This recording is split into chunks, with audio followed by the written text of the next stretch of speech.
Il en profite pour lui poser une question. Il dit « Tout à l'heure, quand je t'ai appelé le Glaude, tu m'as dit que ça te faisait plaisir. Qu'est-ce que c'est que ça ? C'est quoi le plaisir ? Ça veut dire quoi ?» Je sens qu'il va le branler juste après.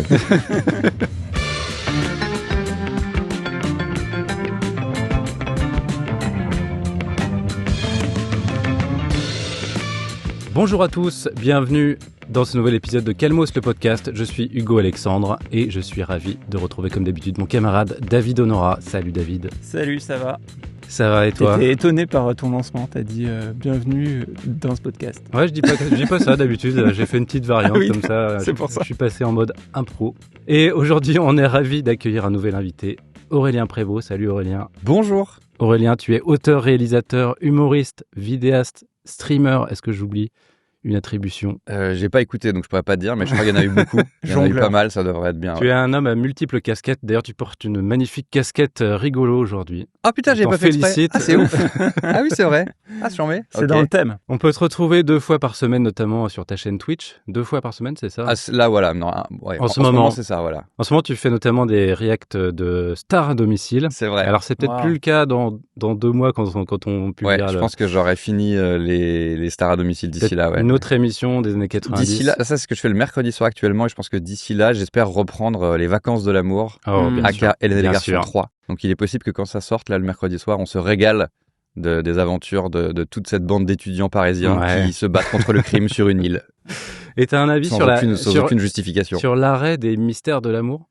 Alors, oui, je suis triste, mais ça dit déjà qu'il y a une autre chaîne qui va les reprendre et tout, quoi. Ah. Parce que Azoulay, le producteur-créateur, à la fois, du coup, a dit ça, et à la fois relaie des pétitions de fans pour la série ne s'arrête pas.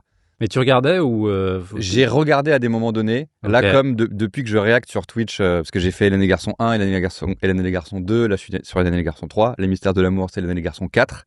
Donc, depuis que je réacte ça, dès 3 fois par semaine le matin, je faisais ça. Ça ferait beaucoup. J'allais pas en plus regarder les mystères, ça a commencé à faire trop. Okay, c'est comme les acteurs porno qui peuvent pas baiser après le boulot, quoi.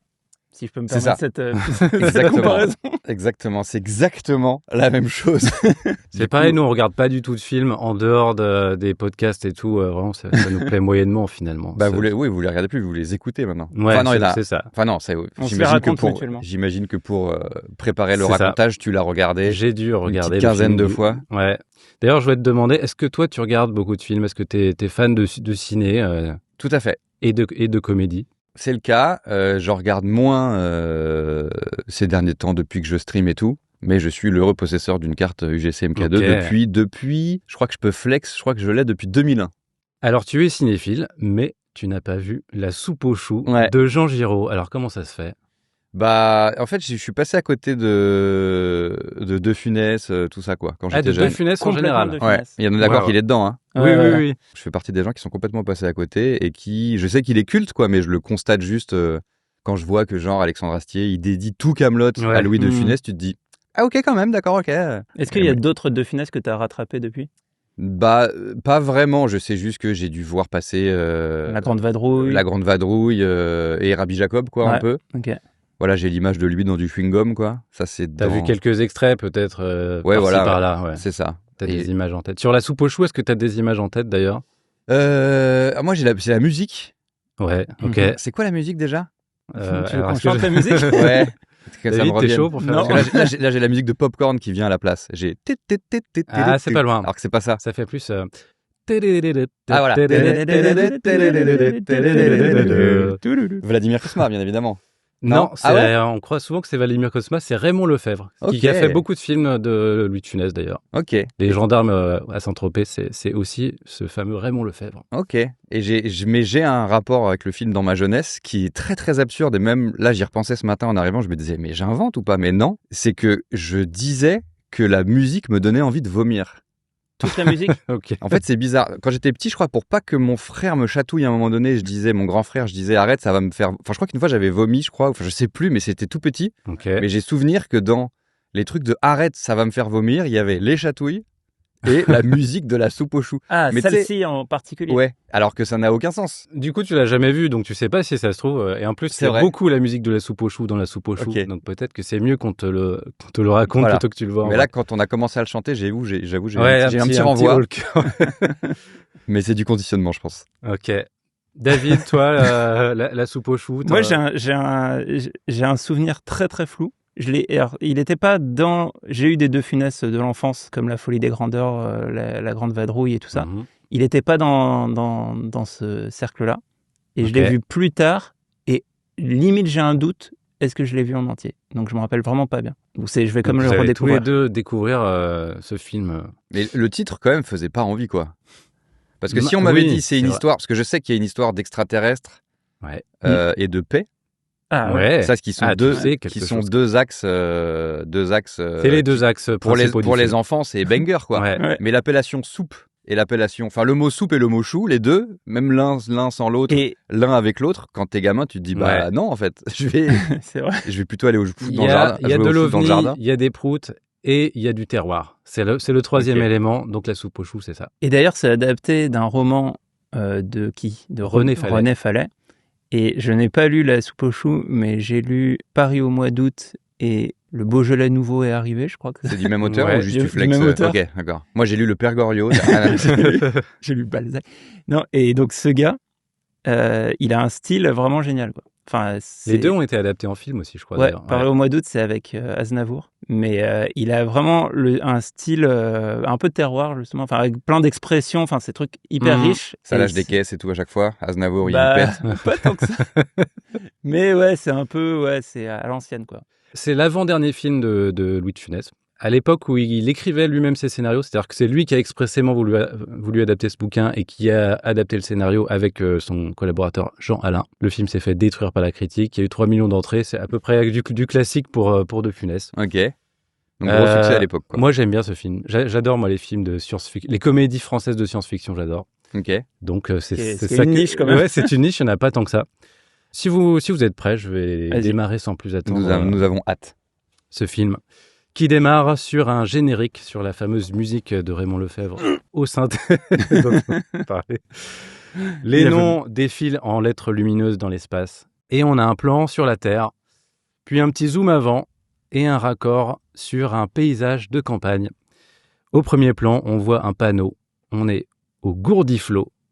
Gourdiflot. J'ai un problème avec le nom des villages. Même quand je suis en vacances, je ne les retiens jamais. Vous allez voir, je vais le tenter tout à l'heure, je vais dire un truc qui ressemble, mais Gourdiflot. Gourdiflot. Tu me diras, là, je l'ai trop dit, je vais l'avoir, en fait. Tout le film va se passer au Gourdiflot, mais le nom va pas être très important dans l'histoire. Je le redirai quand même. Gourdiflot. Gourdiflot, c'est un lieu fictif. Je crois que c'est un mot d'argot, en fait, Gourdiflot, pour dire... Tu vas t'astiquer le Gourdiflot. Ouais, par exemple. On l'a trop dit, je vais le retenir. Une voix off commence à parler et nous indique que ce hameau, les Gourdiflots, se trouve dans le Bourbonnais. C'est méta, là, du coup, tu fais la voix off de la voix off, là. Ouais, exactement. C'est une région dans l'Allier, voilà, c'est en Auvergne, je crois. Ouais. On apprend que la région s'est un peu vidée ces dernières années, notamment le hameau des Gourdiflots, qui n'est plus habité que par 2 mecs. Ils habitent dans 2 maisons côte à côte qui partagent la même cour. La voix off commence à nous présenter les personnages. Le premier d'entre eux, c'est Francis Chéras, mais il a un surnom, c'est le Bombé. Et à l'image, on voit arriver Jean Carmet, qui sort de sa cave. Il tient 2 bouteilles de rouge et il les ramène dans sa cuisine. Il est bossu, d'où son surnom, le Bombé. Le second personnage, c'est Claude Ratignier, dit le Glaude, avec un G.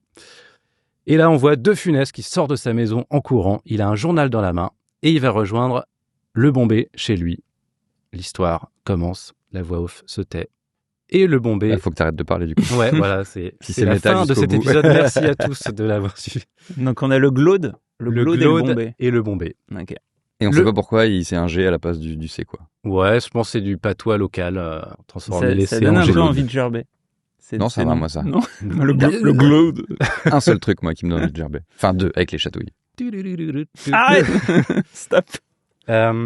Le Bourg-Sifflé, c'est ça le nom du hameau? Tiens, je l'ai déjà pris. Ouais, c'est ça. Non, le Gourdinet. Les Gourdiflots. Les Gourdiflots, putain. Les Gourdiflots. Ah ouais. Ok, je crois que c'était le...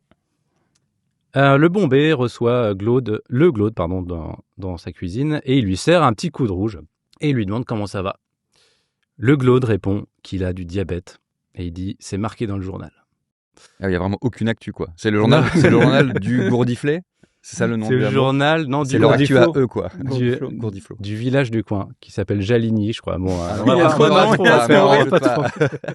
en plus, c'est que des noms, t'as l'impression, en impro, tu vois. Ouais. Et oui, donc ça se passe dans le village. En fait, qu'est-ce qui vous rend certain que je vous raconte vraiment la semaine prochaine? Ça se trouve, je dis n'importe quoi, il n'y a pas de Bombay, il n'y a pas de Glaude. C'est vrai que pour l'instant, il n'y a pas de paix, pas d'extraterrestre. Non. Le Bombay est étonné, il dit, il parle de ton diabète dans le journal. Et le Glaude répond « Non, ils en parlent en général, mais, je cite, il dit « Il y a du particulier dans ce général-là. » Donc c'est une phrase un peu à la René Fallet. Ça, c'est René Fallet, typiquement. Je précise qu'ils parlent tous les deux avec un accent patois un peu outrancier. Je ne vais pas refaire l'accent pour la fluidité de cet épisode, mais en gros, il faut comprendre que pour pas te faire cancel par les gens de l'Allier. C'est des bons gros campagnards à l'ancienne. Il y en avait plus que 2 dans les années 60. Ouais. Je pense qu'ils sont morts, on peut les imiter. Ça va bien se passer. Bref, le Glaude a du diabète, il est inquiet. Et du coup, il refuse de prendre l'apéro. Il dit « J'arrête de boire ». Ouais. Et là-dessus, il se lève et il dit « Je dois aller au docteur ». Et il part. Ok. Donc le diabète, c'est l'alcool ? Je suis nul en maladie. Ça doit pas aider, ouais. C'est le sucre, mais en fait, peut-être pas dans le vin, mais dans la bière, par exemple, il y a pas mal de sucre. Donc, bon, je crois. Mais ça tombe bien, on est devant chez le docteur sur le plan d'après. Il entre, on a une petite ellipse et on arrive directement au conseil du médecin. Il n'a plus le droit qu'à un seul verre par jour. Voilà. Il peut prendre un verre énorme. Ah, astuce. Ils ne pensent pas à ça, je pense. Ils ont que des petits verres un peu comme ça, là. Ah ouais, c'est chaud. Donc le Glaude est catastrophé. Le médecin demande combien il buvait par jour. Il répond 5 ou 6 litres, comme le Bombay. Ah ouais. Et donc c'est des alcooliques au dernier degré. Ça pose les personnages. Donc le Glaude revient chez le Bombay, dans sa cuisine. Le Bombay est toujours là, il a déjà vidé 2 bouteilles et demie de rouge. Le Glaude est dépité, il dit que tout est de la faute du journal, qui raconte que des menteries. Le Bombay, il s'en fout un peu des histoires du Glaude. Il se lève et il dit « c'est l'heure ». Et à votre avis, c'est l'heure de quoi ? Soit des proutes, soit des extraterrestres. Alors, ni des proutes, ni des extraterrestres. David, tu disais ? J'allais dire de l'apéro, parce que ça a l'air d'être toujours l'heure de l'apéro. C'est l'heure du perniflard. Ouh là là. Est-ce que vous savez ce qu'est le perniflard ? C'est le nom du hameau, ça, non ? Oui. Attends, le perniflard. Quel est le nom du hameau ? Floukimé. Ouais. Les gourdiflots. Ouais. Les gourdiflots. Ça va finir par rentrer. Ah, j'avais le fleu quand même. Ouais. Mais par contre, là, ça m'énerve un peu. Je trouve qu'il y a trop de mots. Il y a trop de faux trucs. Le perniflard, c'est un vrai truc. Ah, là, attention. C'est un petit surnom pour un alcool. Ah oui, donc c'était l'heure de l'apéro. Ouais. Et l'alcool, c'est du Pernod. C'est l'ancêtre du pastis, en fait, créé en 1918. Petit point alcool. C'est une variante de l'absinthe qui a été créée quand l'absinthe a été interdite en 1915 par Pernod. Et ensuite, Ricard a inventé le pastis, le vrai, en 1932. Et après, ils ont fusionné pour faire Pernod Ricard. Donc voilà, en gros, ils vont boire ce qu'on appellerait aujourd'hui un Ricard, un perniflard. Ok. Et question, est-ce que le film est contemporain, donc c'est des années 80 ? Ouais. Et ça se passe à cette époque-là. Non, ça se passe. D'ailleurs, ça va être important. Ah oui, ça s'est tourné dans les années 80 du coup. J'étais dans les années 60 moi, mais je suis con. Bah oui, non, c'est un des derniers films de De Funès. C'est sorti fin 80. Mais en fait, dans les années 80, dans l'Allier, ils étaient un peu. Il y a ma jambe qui gêne. Non, j'adore. Au contraire, je l'adore. Je me mets de côté. Dans les années 80, dans l'Allier. Ils étaient un peu dans les années 60, quoi. Il y avait un petit peu. Même, ils attaquent le perniflard, c'est 1920. Je me désolidarise. C'est aussi 2 gars qui sont un peu hors de leur époque. Voilà. La preuve, ils sont tous les 2 dans leur hameau, et alors que le progrès continue. Ils sont déconnectés de. Et ils pètent, alors que. Enfin, pas pour l'instant, mais. Dans les années 80, ça pète plus, je crois. Si ça se trouve, ils vont jamais péter. Hein. Ah ouais ? Peut-être que. De toute façon, c'est le film que j'invente. Moi, j'aime pas trop les pets. Si tu glisses pas un pet dedans, ça va te griller que t'inventes. Hein. Et d'ailleurs, ils boivent du perniflard. Et pour boire du perniflard, qu'est-ce qu'il faut ? Des verres. De l'eau. Des verres et de l'eau. Et de l'eau. Et de l'eau, ils vont la chercher au puits. En tout cas, le Bombay va chercher de l'eau au puits. Et il dit au Glaude, l'eau de mon puits, c'est la meilleure du coin pour la soupe et pour le perniflard. Et il lui dit, quand je pense que tu as supprimé ton puits pour l'eau du robinet. Ah bah voilà, c'est ce que je disais. Le Glaude, il a quand même l'eau du robinet. Ils sont un peu à l'ancienne. Bah, il a l'eau du robinet, lui. Un des 2, quoi. Mais alors, le Glaude, il se défend et dit que c'est la Francine qui voulait l'eau du robinet à son évier. Il dit, les bonnes femmes, il leur faut tout le confort moderne maintenant. Et elle est décédée, c'est ça ? Il est veuf, du coup ? Pour l'instant, on ne sait pas, mais elle n'est pas là. Ah, les bonnes femmes, je te jure. Ouais. Le Bombay serre son perniflard, il le nargue avec son verre, il commence à boire. Le Glaude, il essaie de se retenir un peu et puis il en peut plus, il finit par le rejoindre, il se sert un perniflard aussi, il boit 2 verres d'affilée. Voilà. Il aurait dû prendre un gros verre, il aurait dû prendre un grand verre, c'était réglé. Ouais, c'est vrai qu'il boit 2 verres, donc il ne satisfait pas un de trop à l'ordonnance du médecin. Cut, on est le soir, le Glaude et le Bombay sont dans la cour et ils se servent un coup de rouge. Ils font à peu près que ça toute la journée, faut savoir. Et le Glaude dit au Bombay, c'est encore dans notre petit coin à nous, loin des malfaisants, qu'on est encore le mieux pour attendre la mort. Le Bombay dit que il ira jamais à l'asile, qu'il se foutra dans son puits avant. Le Glaude répond qu'il se tapera la tête avec un sabot jusqu'à la mort, comme tous les vrais sabotiers. Donc voilà, ils sont... Ambiance, quoi. Voilà, petite ambiance sympa. Ils boivent leur coup, mais ils sont pas contents. Ça triste, quoi. C'est middle. D'ailleurs, le film en général est une comédie, mais teintée de pas mal de mélancolie, donc ça parle beaucoup de la mort. C'est crépusculaire pour De Funès. Ouais. Et aussi pour Jean Giraud, qui est mort peu de temps après, et René Fallet aussi, qui est mort l'année d'après. Ah bah cool. Ouais. Tout le monde est mort. Donc voilà, ils boivent leur coup, et là, le Bombay lâche un énorme prout que vous attendiez depuis le début. Ça commence. C'est beau. C'est même pas un prout, c'est vraiment un paix, quoi. C'est un paix de l'espace, on dit. Un paix de l'espace. C'est pas très puissant, mais c'est très très long. C'est tout en longueur. Est-ce qu'il est plus long que le paix de Will Ferrell dans Step Brothers ? Face à Seth Rogen. Compliqué. Vous l'avez celui-là ? Oui. Il est très très long. Avec une petite réverb en plus. Et il y a justement un jeu, les paix les plus longs de l'histoire du cinéma. Non, là, en tout cas, il est peut-être dans le top 3 des paix les plus longs de l'histoire du cinéma. Là-dessus, le Glaude répond par un autre super prout aussi. Ah. Le Bombay prend son accordéon et il commence à jouer tranquillement. C'est vraiment la soirée à la bonne franquette, au clair de lune. Ça ravive des souvenirs au Glaude.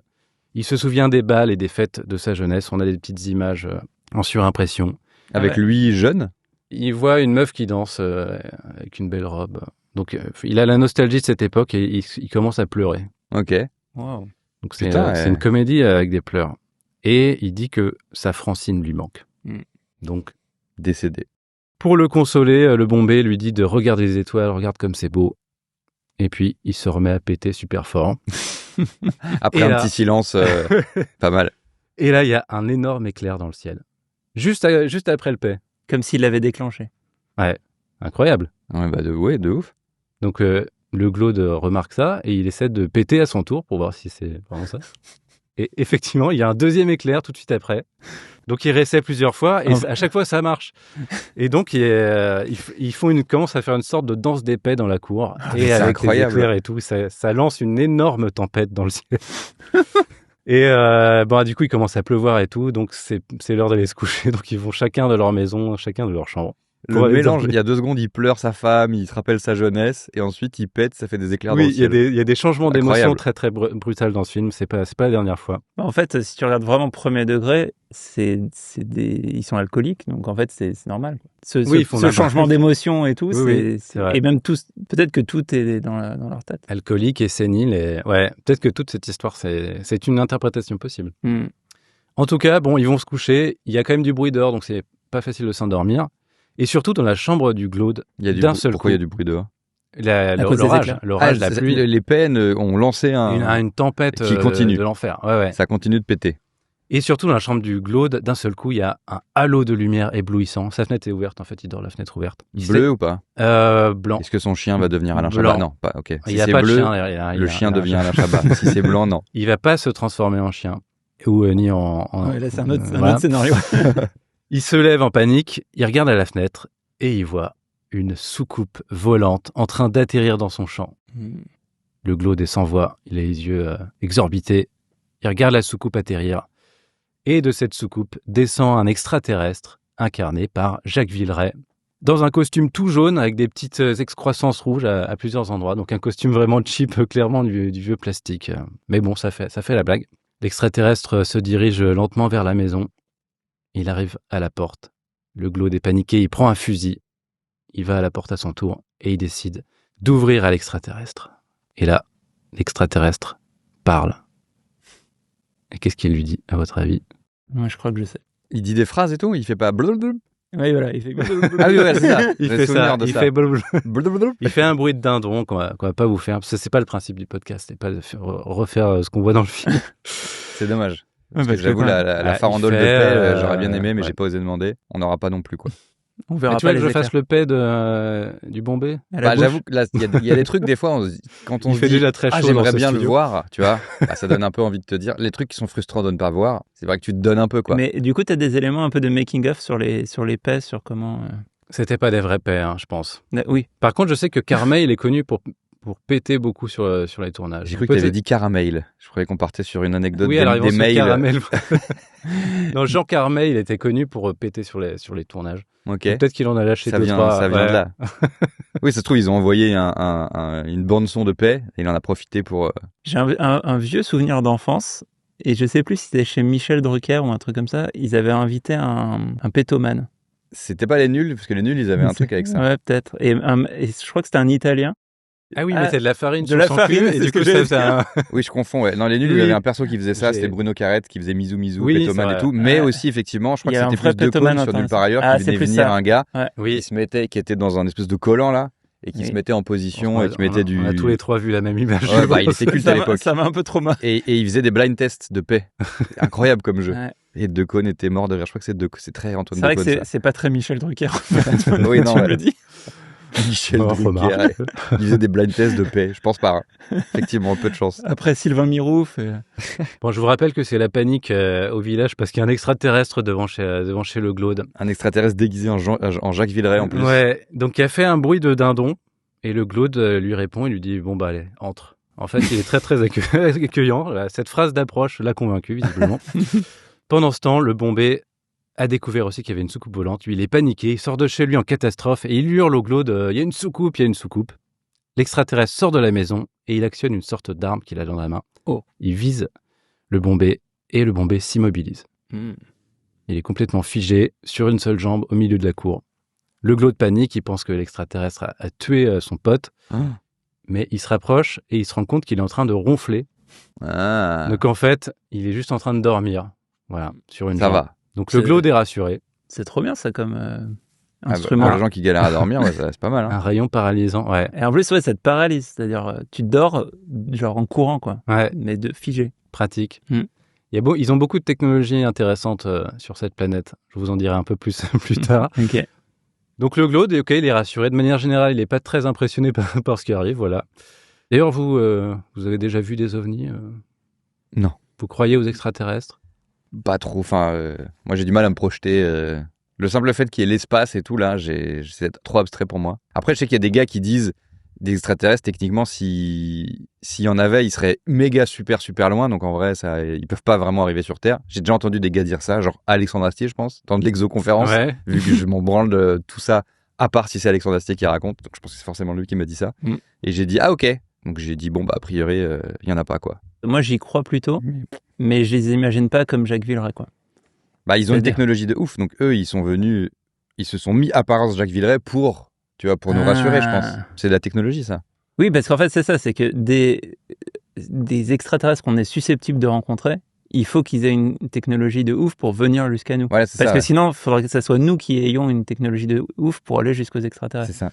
Et après, je pense qu'il peut y avoir aussi des extraterrestres qui sortent complètement de de nos capacités cognitives. En fait, c'est des choses qu'on serait même pas capable d'imaginer. Oui, c'est ça. Déjà là, mais on s'en rend pas compte. Oui, voilà, c'est ça. C'est une dimension. Ça se trouve, ils sont déjà là. Et là, ce que tu as dit, c'est... Que dans la science-fiction, au final, on imagine toujours d'extraterrestres, même s'ils sont chelous, c'est toujours des gars avec des yeux, une tête, un corps, des bras. Enfin, c'est toujours... Ils sont foutus comme nous, quoi. Alors qu'il y a techniquement très peu de chances pour que ce soit... Mais en même temps, si tu fais un truc qui est pas du tout lié à nous, bah c'est juste chelou, quoi. Ouais. Bon, il y en a plein. Oui, ça serait compliqué à montrer une entité. Des spasmes, des odeurs. Des spasmes. D'ailleurs, on invite tous nos auditeurs à aller voir notre vidéo sur les extraterrestres qui s'appelle « Les envahisseurs sont déjà parmi nous ». C'est sur les aliens qui prennent forme humaine, justement. Ok, j'ai pas vu ça là. Bref, on revient au Glaude, donc il reçoit l'extraterrestre et il lui demande pourquoi il est venu ici et pas ailleurs, pourquoi il est venu au Gourdiflot. Et l'extraterrestre répond, mais toujours dans sa langue de dindon, là, incompréhensible. Donc le Glaude, il comprend pas, il insiste, il a vraiment besoin d'explications. L'extraterrestre, il commence à faire un peu des gestes, et notamment, je vous ai pas dit, mais il a un attaché-case rouge. Pas mal. Et il l'ouvre et il sort un appareil qui ressemble à peu près à un transistor. Il appuie sur le bouton et ça lance un enregistrement. Et là, on entend la conversation du Glaude et du Bombay devant les étoiles. Puis tous les pets qu'ils ont fait et les éclairs les pets qui ont suivi. Ouais. Incroyable. Ça donne envie d'aller voir le film du coup là. Ouais. Mais en fait, c'est comme si c'était un appel, quoi. Peut-être ils les ont appelés. Exactement. Ouais. L'extraterrestre arrive à faire comprendre au Glaude qu'il les a entendus péter de là-haut et qu'il a pensé qu'il les appelait, en fait. Ils ont fait le code. Ouais, c'est comme génial. dans Rencontre du troisième type, quand on fait la musique. Là. Ouais. Ça voulait dire venez les extraterrestres quoi. Ouais. C'est ça. Donc du coup là, ils se mettent à péter pour parler avec lui à partir de là. Ça devient des gars qui font et un gars qui fait non, pour l'instant pendant 1h30. Pour l'instant le Glaude il est juste sidéré, mais il dit bon, toute cette histoire m'a donné soif. Il sort une bouteille de rouge et de verre et il commence à servir les verres. Le Glaude t'as dit là. Donc il y dort plus. Non, le Glaude c'est De Funès. Et c'est le Bombay l'autre. C'est le Bombay qui est figé. Qui est bossu. Ah, c'est d'accord, c'est De Funès qui a ouvert à. Oui. Putain, je me faisais un autre film là. Ok. C'est Jean Carmet / le Bombay qui est dans le jardin sur une jambe, immobilisé en train de dormir. D'accord. Donc il lui sert du rouge. Il l'invite à s'asseoir et boire avec lui. Et au passage, il lui a trouvé un surnom. Il l'appelle la denrée. C'est peut-être mieux expliqué dans le bouquin, mais le surnom sort comme ça. Donc voilà, c'est la denrée. Ok. La denrée s'assoit. On est d'accord que une denrée, c'est quelque chose qui se mange, non ? Ouais, c'est une denrée alimentaire. Mm. En même temps, vu qu'on dit une denrée alimentaire, c'est que c'est pas forcément sinon, alimentaire. Sinon, on dirait juste une denrée. Et il y a d'autres denrées. Ouais, une denrée. C'est peut-être un pléonasme en fait. Parce que je vois pas une denrée pas alimentaire en fait. Dites-nous dans les commentaires. Dites-nous la définition du mot denrée, s'il vous plaît. La denrée s'assoit, mais il a l'air assez perplexe devant les verres de vin. Il sait pas trop quoi en faire. Le Glaude se dit qu'il a sûrement pas soif, mais il a peut-être faim. Il emmène la denrée vers le poêle, dans la cuisine. Il lui montre une grosse marmite. Il soulève le couvercle. Et dans cette marmite, il y a une soupe aux choux. Ah, mais oui, putain, on avait oublié. Vous aviez oublié la soupe aux choux. C'est le titre, bordel. Pas la francine. Ce serait vraiment un autre film. C'est marrant parce que quand. et ça fait beaucoup péter la soupe aux choux. Je crois. Hein. Bah, ça doit être ça. C'est marrant parce que quand il a dit que son eau du puits était la meilleure pour le persiflard et pour le persiflard. Le gourdiflard. Le gourdiflard. Pour le perniflard et pour la soupe, j'avais complètement zappé que la soupe, c'est un élément important du film parce que c'est carrément le titre du film. Ah, moi, quand t'as dit ça, moi, je l'avais encore. Moi, t'étais sur la soupe. C'était loin. Mais là, j'étais plus sur la francine. C'était comme licorice pizza, ça n'a rien à voir avec le film. Non, la soupe aux choux est un élément clé de l'intrigue. D'ailleurs, elle est servie à table. La denrée goûte la soupe et il adore la soupe aux choux du Glaude. Il finit son bol d'une traite. Il adore le titre du film, quoi. Il adore tout. Bon client. Pratique. Et donc, il voudrait emmener de la soupe aux choux chez lui. Ah, il veut déjà se barrer, là ? Ouais, voilà, c'est fini la vie. De toute façon, il avait été appelé par erreur. Ouais. Oui, c'est un faux numéro. C'est un, comment on dit, c'est une erreur de... Ouais, faux numéro. Faux numéro, quoi, on va dire dans l'équivalent. Donc le Glaude, il lui sort un gros pot à lait en disant qu'avec ça, il va pouvoir transporter sa soupe sans la foutre par terre. Bah voilà, il aurait dû servir son vin là-dedans au début pour avoir beaucoup d'alcool, mais un seul verre. Vrai. Son énorme pot à lait. Toi, t'es toujours sur l'astuce pour rester alcoolique. Rester alcoolique en respectant son médecin. Donc il verse la soupe dans le pot à lait et donc il fait son petit doggy bag à la denrée. Il lui donne le pot, il lui rend son sac rouge et il l'accompagne dans la cour. Et c'est court le film au final. Ouais, c'est fini, ça y est. 10 minutes, c'est bien. Et donc en le raccompagnant, il croise le Bombay qui est toujours figé sur place dans la cour sur sa jambe droite. D'ailleurs, on voit que Jean Carmet a un peu de mal à rester fixe. Il bouge un peu. C'est mal fait. C'est pas très bien. J'aime bien. Bon, en même temps, il dort, donc bon, ça passe. C'est les vibrations des ronflements, quoi. Oui, c'est ça. Ouais. Et le Glaude donc raccompagne la denrée à sa soucoupe. Il lui serre la main et il lui dit « Reviens vite, la denrée. T'es un bon gars. » Et la denrée décolle en faisant coucou au Glaude. Avec sa denrée. Avec sa denrée dans son pot à lait. On suit la soucoupe qui s'élève et qui s'éloigne dans le ciel. À ce moment-là, le Bombay se réveille, il hurle « Le Glaude, il y a une soucoupe dans ton champ. » Et le Glaude fait semblant de ne rien avoir vu. Ah ouais, pas bon pote ça. Le prank.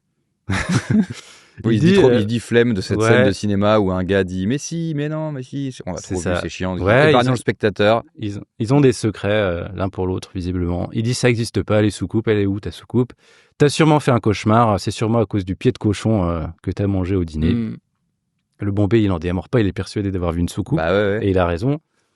Il commence à s'engueuler. Le Glaude, il décide d'aller se recoucher. Fin de la scène. Okay. On se retrouve le lendemain à la gendarmerie. Et dans le bureau du commissaire, il y a une dame qui est en train de déposer un témoignage. Elle a un style un peu particulier. Elle a les cheveux en bataille, les yeux un peu exorbités. Elle porte des mitaines. Elle est incarnée par Claude Jansac. Je ne sais pas si vous voyez. Ouais. Claude Jansac, c'est l'actrice qui jouait souvent la femme de Louis de Funès dans plein de films. Tous les films que j'ai pas vus, quoi. Tous les films que tu n'as pas vus. Donc je pense que tu n'as jamais vu jouer Claude Jansac parce que c'est à peu près les seuls grands rôles qu'elle a eu au cinéma. Ouais. Donc, si je peux me visualiser, donc elle a les cheveux en bataille. Ouais. Mais Bataille, le présentateur de Y'a que la vérité qui compte ou Ouais. Ok, elle a les cheveux en Bataille de Bataille et Fontaine. En gros, c'est original. Si j'avais vu, je me rappellerais, je pense. C'est la folle du bus, quoi. Ok. Pour résumer. Et elle raconte que cette nuit, vers 1h du mat, elle a ressenti un besoin pressant, elle est allée dehors et elle a vu une soucoupe volante. Évidemment, le gendarme la croit pas. Elle se fait raccompagner à la porte et au même moment, une autre personne arrive au commissariat. Cette personne, c'est le Bombay, qui vient faire exactement la même déposition. Ah quand même, ça commence à être des indices concordants. Ouais, mais lui, c'est un peu le poivreau du village. Donc en fait, il se fait conduire aussi. Le gendarme, il n'a pas le temps pour ses conneries. Et d'ailleurs, le Bombay, après être allé à la gendarmerie, il s'arrête au bistrot du coin et on se rend compte que l'histoire a un peu déjà tourné parce que tout le monde se fout de sa gueule. Tout le monde lui fait des vannes sur la soucoupe volante. Donc personne va le croire. Donc il va répéter pour refaire venir. Qu'est-ce qu'il y a? Attends, là, il y a un suspense fou là. Son pote, j'espère qu'il va le suivre. Ouais, parce qu'il peut pas. Si tu pètes en solo, est-ce que ça fait le message? Pas forcément. Bah ouais. Peut-être pas. Putain, merde. Il faut un concert de. C'est un duo de peine. Bah, on va voir. Hein. Bon, pendant ce temps, d'ailleurs, son pote, il est au cimetière. Il est en train de déposer des fleurs sur la tombe de la Francine. Et il commence à lui parler. Il lui raconte qu'il y a eu un martien qui lui a rendu visite cette nuit. Il dit j'ai pas bu, hein, je te rassure, depuis que t'es morte, j'ai pas bu une goutte. Oh, ouais. Oh le mytho. Bon, on retourne à la maison. Le Bombay est en train d'explorer le champ pour voir si la soucoupe a pas laissé de traces, parce qu'il vraiment, il n'en démord pas, il a vu une soucoupe. Le Glaude est en train de rentrer et lui dit bon, arrête de faire ta fixette sur la soucoupe, ça n'existe pas. Il lui dit viens boire un coup avec moi, c'est bon maintenant, la soucoupe. Mais le Bombay n'a pas soif. Et pour que le Bombay n'ait pas soif, il faut vraiment qu'il aille très mal. Il est vraiment choqué par ce qu'il a vu cette nuit. Et pire que ça, il a envie de se suicider. Il dit mieux vaut la mort que le déshonneur. Parce que tout le monde se fout de sa gueule au village. Mais c'est chaud.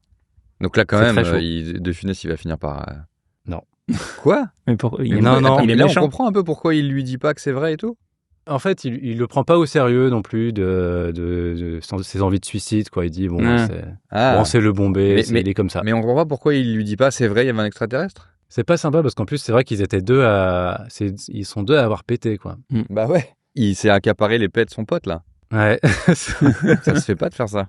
C'est peut-être la première personne au monde, quelqu'un pète et il dit c'est moi alors que c'est pas lui. Normalement on dit plutôt c'est lui. Alors pourquoi il a volé les pets de son pote? C'est peut-être expliqué dans le bouquin. On fera peut-être un épisode pour raconter le bouquin in extenso, mais voilà. Bon, il le prend pas au sérieux. Il rentre même chez lui. Il dit bon bah c'est bon, allez. Et il commence à préparer de la soupe aux choux, le Glaude. Voilà. Il va qu'à ses occupations. Bon, il surveille quand même un petit peu dehors ce qui se passe pour être sûr et certain que son pote se pend pas. Ouais, voilà. Et son pote, justement, il est en train de couper du bois. Enfin, il est passé à autre chose. Le Glaude continue de préparer sa soupe. Pendant ce temps, on entend le bruit de la scie, et à un moment donné, le bruit de la scie s'arrête. Okay. Le Glaude regarde par la fenêtre. Le Bombay a disparu. Donc le Glaude, il commence à s'inquiéter quand même un peu. Il appelle son pote, mais ça répond pas. Il panique, il va voir dans toutes les pièces de la maison, il le trouve pas. Donc il hurle son nom, il est vraiment très paniqué. Il y a juste un endroit qu'il n'a pas exploré, c'est le grenier. Et il commence à se dire qu'il allait se pendre dans son grenier. Ah, putain. Donc il va dans le grenier. C'est vrai que c'est dark. Hein. C'est dark, ouais. Non, c'est très dark, ouais. Et effectivement, le Bombay est là, mais il est tranquillement assis en train d'écosser des haricots, donc il n'est pas du tout en train de se pendre. Et là, le Glaude, il l'engueule parce qu'il l'a laissé s'inquiéter pour lui. Clairement, il l'a entendu hurler, mais il lui a pas répondu. Donc De Funès, il s'énerve. Il lui dit « Ok, si c'est comme ça, je vais le préparer, ton petit nœud papillon. » Et il commence à prendre une corde et il l'attache sur une des poutres du grenier. Donc voilà, mais il y a vraiment une ambiance bizarre entre ces deux gars. Mais c'est marrant. C'est marrant. Enfin, Là, en tout cas, ça m'a fait rire. Ça se trouve, dans le film, c'est glaçant. Mais le gars qui fait bon, allez, vas-y, c'est bon, je te le fais ton nœud, c'est marrant. Donc, il lui installe sa corde, mais quand même discrètement, avec un canif. Il commence à renier un petit peu la corde pour vraiment, au cas assurer ses barrières. Et il lui dit, vas-y, pends-toi. Le Bombay répond, je me pendrai quand j'en aurai envie. Ça, c'est vrai. Le Glaude se barre, puis il revient à la cuisine pour terminer sa soupe. Donc là, on a une scène où, avec le facteur qui dépose du courrier, un petit small talk avec le Glaude. Bon, on s'en fout un peu, je passe. À un moment donné, on entend un énorme bruit. Enfin, le Glaude entend un énorme bruit qui vient du grenier. Et on a un plan sur la corde pendue à la poutre qui est cassée. Ouais. Le Bombay a bel et bien essayé de se suicider. Putain, c'est dur. Hein. Mais c'est aussi marrant, hein, donc je vous rassure. Le Glaude court vers le grenier et vient secourir son pote qui est par terre, qui a mal partout. En plus, il est bossu, hein, je rappelle. La chute, il est paralysé, c'est horrible. Ouais, et il panique, il pense qu'il s'est pété la bosse en plus, parce qu'il la sent plus. Je me suis pété la bosse. Il y a cette phrase. Ouais. Et le Glaude lui dit, mais rassure-toi, ta bosse est là, tu seras pas défiguré. On se retrouve un peu plus tard dans la cour, le soir, comme la veille au soir. Le Glaude et le Bombay sont assis, et le Bombay a toujours mal partout. Clairement, il s'est fait mal en tombant de la corde. Le Glaude lui a mis plein de coussins pour qu'il se sente mieux, mais c'est quand même pas si confortable que ça. Il lui sert un petit coup de rouge. Apparemment, comme ça lui fait du bien. Et le Bombay, il continue à parler de la soucoupe. Vraiment, il a que ça à la bouche. Il lui dit, je t'assure, je l'ai vu, j'en suis sûr. Et là, le Glaude propose au Bombay de péter. Ah. Il dit, on va péter comme l'autre soir. Il lui explique rien du tout, mais il dit, vas-y, on pète. Et là, le Bombay, il est pas chaud pour péter. Il dit, j'ai le dos en compote, franchement. Ouais, en plus, il a pas le moral. C'est vraiment pas un moment pour péter. C'est un champion. et on a dit, vous disiez tout à l'heure, les choux, ça fait péter? Ouais, c'est ça le lien quand même. Il pète techniquement parce que. C'est bien écrit. Hein. C'est un combustible. Ouais, ok, je savais que ça faisait vomir, je savais pas que ça faisait péter. Enfin, moi, ça me fait vomir. Je sais pas. C'est vrai qu'on selon la légende. Non, c'est juste la musique de la soupe aux choux. La soupe aux choux ne fait pas vomir. Donc bref, il veut pas péter. Il a le dos en compote. C'est pas le moment. Le Glaude insiste. Il dit, il faut qu'on pète. Il finit quand même par le convaincre. Et donc le Bombay lâche un énorme paix. Et là, c'est le pire paix de tout le film. Et c'est tellement fort que ça fait tomber toutes les pommes de l'arbre d'à côté. Putain. Et apparemment, le Bombay se fait super mal. J'ai pas compris s'il s'est fait mal au dos ou s'il a fait un paix foireux de l'enfer. Mais en tout cas, il se sent pas bien. Le Glaude est obligé de le raccompagner dans sa chambre pour aller se coucher. L'accident bête. Voilà. Ah, ok, donc il a fait un paix gargantuesque. C'est ça. Donc il le raccompagne à son lit et il le borde jusqu'à ce qu'il s'endorme. Là, je pense que vous voyez peut-être venir ce qui va arriver. Bah, il y a Jacques Villeray qui va revenir. Bah, peut-être. Mais j'ai envie de préserver le suspense. Donc je me suis dit que c'était peut-être le moment de faire un petit jeu. Ah. Comme il y a beaucoup de questions. Qui c'est qui a pété? Exactement. Pète, c'est exactement le jeu qui a pété. J'ai décidé de faire un petit jeu sur le thème des proutes. Ça va prendre la forme d'un blind test. Je vais vous diffuser. Ouais. Un blind test de paix. Ouais. Alors ça va pas être qui a pété, mais dans quel film on a pété. Je vais vous diffuser des extraits de films dans lesquels les personnages pètent. Il s'agit de trouver de quel film viennent ces extraits. Donc je précise qu'il y a une majorité de films américains. En fait, je me suis rendu compte qu'en France, on pétait pas tant que ça dans les films. Tous les pets du cinéma français sont dans la soupe. Oui, c'était des quotas. Ouais. Il y avait des quotas à l'époque au cinéma de paix et ils se sont dit bon, on est tranquille pour 10 ans. C'est le CNC qui régule. Et tout. Bon, en tout cas, j'ai mis les extraits en anglais parce que je veux avoir la version. Les pets sont pas doublés. Les pets originaux. Donc je m'excuse pour les gens qui regardent les films en VF. Ouais, pour quand même les doubleurs français, on a quand même plein de. Enfin, c'est un milieu très développé avec de très bons comédiens et tout qui font de très bons pets, mais on rendra pas honneur à leurs pets de doublage. Je sais pas si les pets sont doublés. Bien sûr. Ok. Quand Sangoku pète, c'est Brigitte Lecordier. Je peux le dire. Là, avec les paix en IA sont en train de leur choper leur boulot. Ouais. C'est un peu le problème avec l'IA là en train de péter. Mais on sent les paix d'IA, pour moi, il n'y a pas l'âme, quoi. C'est pas pareil. Ouais. Bon, est-ce que vous êtes prêts pour le premier extrait de ce moi, je me sens pas du tout prêt parce que je crois que à blanc, je pourrais pas citer de film où ça pète. À part, on a cité Step Brothers. Mais n'en citons pas d'autres. Mais toi, t'as peut-être des cartouches en tête, mais là, il y a rien qui me vient. Non, là, j'en ai pas. De toute façon, c'est pas du jeu d'anticiper les extraits qui vont venir. Alors, premier extrait, c'est parti.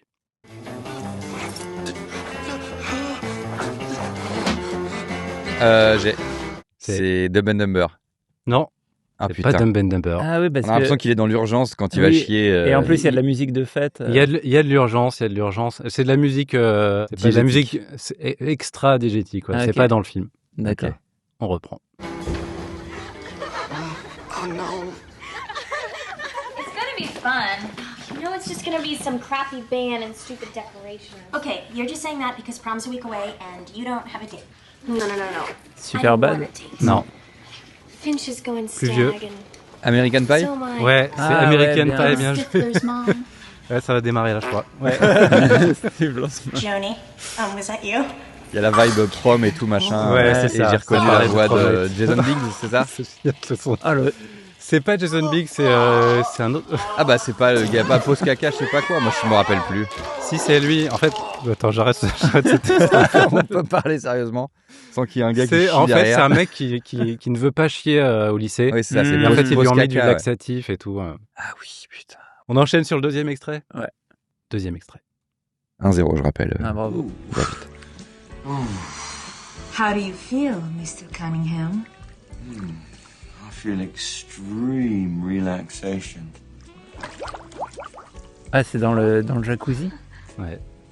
C'est dans un jacuzzi. How dare you break wind before me? I'm sorry, baby. I didn't know it was your turn. Ah, Austin Powers. Austin Powers, bien joué. Putain, Bravo. Très fort. Extrait suivant. Ouais. Troisième paix. On commence par On un est paix. direct sur le... Un paix de... Ah bah j'ai. Ouais. Bah, je te laisse, mais Ah, non. c'est très facile. Écoute le bruit derrière. Écoute, je me mets déjà en 4 pour te faire plaisir, tu vas pas en... Attends, ne quitte pas une seconde. Monsieur, vous voulez sortir là? Ah, c'est dans la cité de la peur. C'est la cité de la C'est la peur. cité de la peur. C'est une infection ici. C'est une infection ici. Putain, je vais mourir dans 2 minutes. Ce qui est littéralement vrai. Bon, on est sur un 3-0 là. Non, j'ai Si, dit que je bah, l'avais, oui, mais je bah, n'ai tu pas dit l'avais. le nom. Oui, mais on savait que tu l'avais. Oui, mais t'as dit la cité de la peur, le jeu c'est de dire le nom du film. Ouais. Il y a 2-1. Imagine, tu me mets 7-2, Mais je vais me dire ah merde.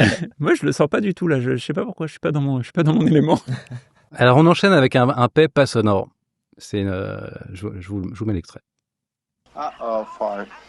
Yeah, Charlie Babbitt, I'll hold. Fart, Did you fart, Ray? fart, Did you fucking fart? fart. Bah oui, j'ai. Les frères. Rayman, réveille-toi là. Il y a Tom Cruise et Dustin Hoffman. Et toi, tu reconnais les voix des gens? Mais Moi, je je ouais. reconnais pas Tom Cruise là. Bah non, j'ai reconnu d'abord Dustin Hoffman qui fait Qui fait joue Rayman. un autiste si je ne m'abuse. Ouais. Fart. C'est plus ce Ouais. que j'ai reconnu là. Il a Ok. pété dans une cabine téléphonique d'ailleurs, donc ça. Ouais, il signale. Ouais. Mais je l'ai revu il y a pas longtemps. Ok. Donc j'ai un peu triché. Non, mais moi, j'ai pas du tout le truc de reconnaître les voix. Bon bah ça va faire du 9-0 hein. Bah vas-y. Bah ouais, Fais-toi on plaisir. enchaîne avec le prochain. Lillian, I don't know what to say. You look. Megan, are you okay? Ah, ça, c'est peut-être Ah, dans Mes meilleurs I amis. just- Jamie. Oui, just tell you. bonne réponse. Oh. C'est dans Mes meilleurs amis. De Alors Paul c'est tout Feig. en même temps. C'est vraiment. Bridesmaids. Ouais, Melissa C'est McCarthy. Melissa McCarthy Ouais. qui va bientôt. Tout le monde, elles vont toutes chier dans leur robe de mariée si je ne m'abuse là. C'est ça. C'est ça. Enfin, Dans leur robe dans de- leur robe de- de de- demoiselle demoiselle d'honneur, ouais. d'honneur, de Bridesmaids, comme Allez, dit le genre. titre du film. Pour la bonne bouche, je vous mets la suite de l'extrait. Oh no. Nothing's happening. Oh my God. You know, I don't really care which dress Il y a we eu get. quand même It le doesn't paix matter to me. I connu, just need to get off qui est this un peu white l'équivalent crap. du cri de Willem mais des paix. Ah. Il y en a eu un paix Ah oui. connu qui est pas un... Il y a le cri de Willem Dafoe. Ouais, voilà, qui est dans tous les films. Si tu remets, t'en remets, je vais vous dire lequel c'est. Alors, Vous allez attends. me dire, ah bah oui, celui-là, il est connu. Il s'appelle Il y a- Fartas 0008. Il y a un... Oh no. Nothing's happening. Oh my God. Celui-là, non, Ah, c'est non, celui-là, là, le le- deuxième. C'est le Attends, premier. je le remets. Le premier, pour moi, c'est un peu original. Je remets les deux. On est sur une création.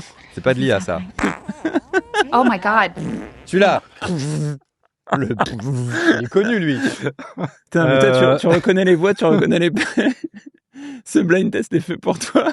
Ouais, mais vu que je reconnais les pecs qui sont dans tous les films, je suis niqué. Je dis, Hmm. ah, ce pec, je le connais. Il est dans Ah tous les oui. films. Donc, tu vois. Oui, c'est comme quand tu dis, en fait, c'est Misirlou et on dit, non, c'est pas dans Pulp Fiction, c'est dans Taxi. C'est dans Taxi, ouais. Non, scandale. Non, celui-là, c'est que des paix originaux. Donc t'as peut-être ta chance, David. Ok. Tous. Aide. Attends. C'est dans un film. C'est la grande bouffe. C'est la grande bouffe. Waouh. Ah ouais, faut être cinéphile, faut être sur des bails de Fellini, là. Ah, il y a de tout les cinémas ici. Putain, là, tu m'as eu sur... Marco Ferreri. Mais c'est marrant que tu dises Fellini parce qu'au début... Ah, c'est pas Fellini ? Non, c'est Marco Ferreri, mais ça sentait le pays italien. Ouais, c'est ça. il y a une approche du pet qui est... Alors, c'est Piccoli qui pète, donc c'est un peu français, mais dans une ambiance un peu... d'origine italienne. Ouais, peut-être. Ah putain, là, c'est des paix cinéphiles, quoi. Si le prochain paix, il est dans Citizen Kane, tu vas me battre. Là. La remontada est possible. Alors, le prochain que sur du paix cinéphile. La grande bouffe, bordel. Le prochain paix n'est pas dans Citizen Kane, j'avoue. Ok, cool. Eric Romer. J'ai mes chances. Voilà. Oh. Will there be anything else? Oh, yes, my dear man. More beans. C'est Dr. Folamour ? Non, c'est l'autre truc là. Ah non, la famille d'Eddie Murphy là. Tonnerre sous les tropiques. Tonnerre sous les tropiques. Ah oui. C'est la parodie de ça. Ouais. C'est la parodie. Non, c'est quoi de la famille Folding ? C'est la parodie de la famille Folding par Ben Stiller dans Tropic Thunder. Ouais. Putain, bien joué. Bref, est-ce que vous êtes paix ? Si j'avais voulu faire exprès, j'aurais même pas réussi. Donc là, il y a 4-3. Hein. Il y a 4-3. T'es en train de faire une remontada. Je gagnais 4-0. Il y a 4-3 là. Je suis déconcentré parce que Hugo vient de nous faire le teaser de l'épisode. Ah ouais, c'est incroyable. Est-ce que vous êtes prêts pour le prochain prêt ? Attention. You know what? I don't feel like talking to you about this. Where are you going? Taking a cab. I'm going home. Ah, je l'ai. Je l'ai, désolé. Je te le laisse un peu plus. Non, je l'ai pas ça. Finally. À la fin d'un date, tu t'es retenu de péter tout le date. Je vois. Et tu lâches la grosse. Je vois cette situation. C'est Ted. Ah, bien joué. C'est Ted. Magnifique. C'est le gars de Community. C'est le gars de Community qui pète après son date avec Mila Kunis. C'est ça, exactement. On a un dernier extrait, mais bon, il y a plus de suspense. Et de toute façon, je pense que tu l'auras eu. Mais on peut dire que c'est l'extrait compte double final. Moi, je pense qu'on peut dire c'est celui qui gagne celle-là qui gagne tout. Oui. Ou juste c'est 2 points. Ok. De toute façon, on joue pour rigoler. On n'est pas là dans un esprit de compétition. Rien à gagner. Ouais, mais quand même, ça met un peu d'enjeu. Le paix super bonus. Attention, let's go. Let's do this. You know, you guys are hired. You're in. You know, unless you're like the weirdest guys ever and I don't see it. C'est Step Brother. Non. Alors, c'est quel Seth Rogen ? Bah, c'est le paix de l'entretien. C'est Step Brother. C'est Step Brother, t'as gagné. Il l'a dit. C'est le paix de l'entretien dont je parlais depuis le début. Du coup, on a la réponse. Et t'as les répliques d'après ou pas ? Non. Ah, la petite fin. Was that a fart? I don't know. I can taste it. It tastes like chicken. I can taste it. Bah, il dit un goût de quoi ? C'est ça. Attends, il dit un goût de poulet. Du coup, c'est Will Ferrell. Je peux le goûter d'ici. Attends, le Was That a Fart, c'est Will Ferrell ? Non, c'est Seth Rogen qui dit ça. Seth Rogen. En mode entretien. En fait, ils sont dans un entretien d'embauche. Genre, ça durait 20 secondes. Oui, c'est un entretien d'embauche. On n'a pas donné le contexte, mais ils se reprennent en main. En mode, allez, maintenant, on a un taf, on devient des vrais adultes et tout. Et ils vont en entretien d'embauche à 2, ce qui déjà n'a aucun sens. Parce que l'autre, il s'assoit derrière lui, je crois. Non, ils sont côte à côte, mais ils sont en smoking.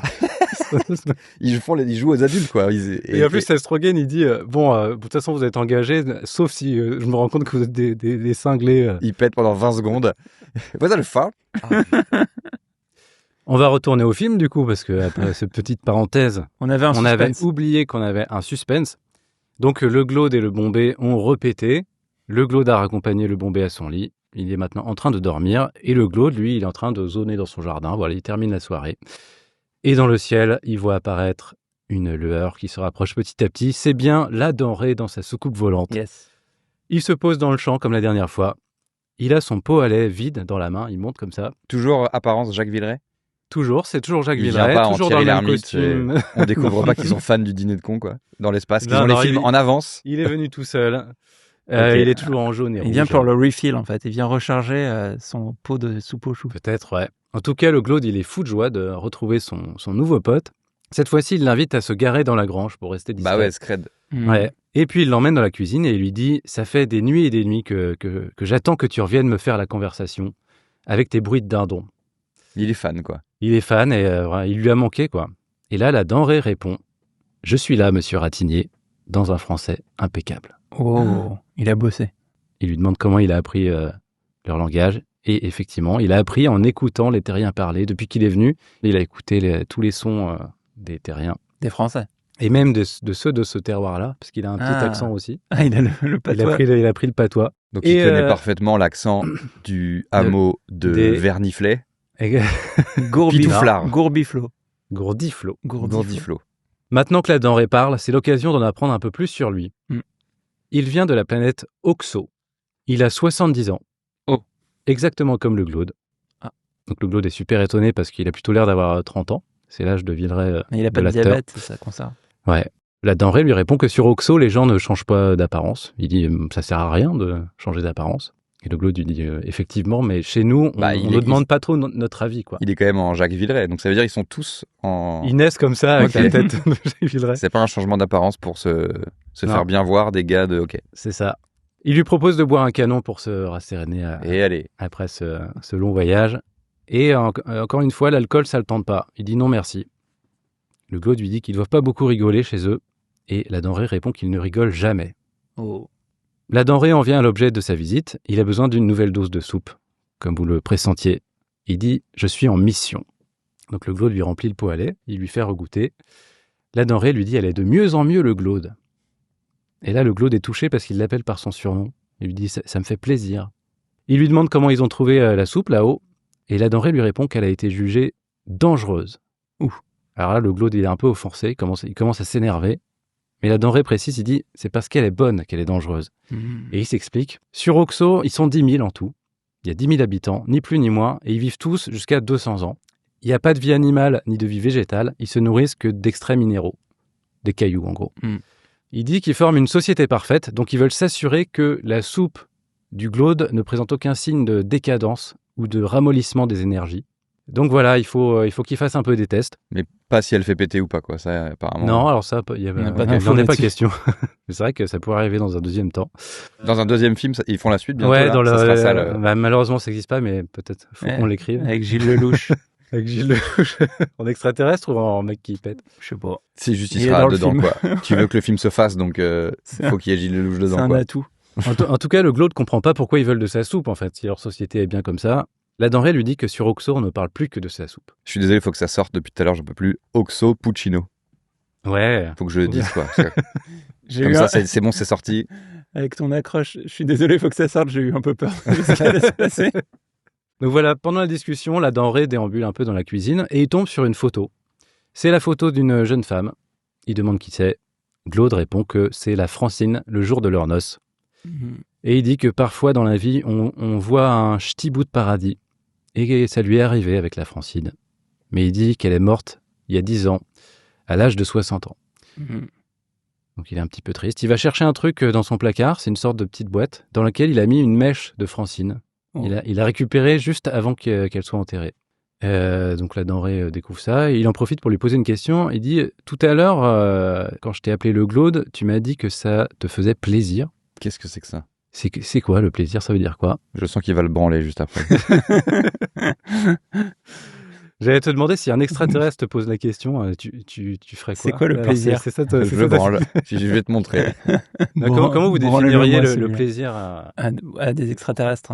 Ouais, mais c'est difficile parce que là, ce que j'allais dire, il va dire ça ne me parle pas. J'allais dire, tu vois, les moments donnés où t'es tellement en train de kiffer, ça marche pas, que tu vois, ces moments où tu n'as plus de soucis, où le temps n'existe plus. Les moments donnés où tu es pleinement dans l'instant, les moments donnés où tu prends du plaisir, quoi. Pas mal. Non, mais c'est déjà pas mal. Toi, je le branle, je pense, ça va très vite. C'est la conclusion. Simple. Alors, De Funès ne branle pas, ne branle pas l'extraterrestre. D'ailleurs, branler un extraterrestre, c'est pas forcément. Ça peut être lui caresser les oreilles ou. Bien sûr. Non, mais moi, je suis open. Moi, je lui dis juste où est ta bite. Non, justement. Mais d'ailleurs, péter, ça peut être. Oui, c'est vrai. Plaisir. Ça peut être. Ça frotte un peu la prostate. C'est vrai que c'est une bonne question. Est-ce que c'est agréable de TEPS?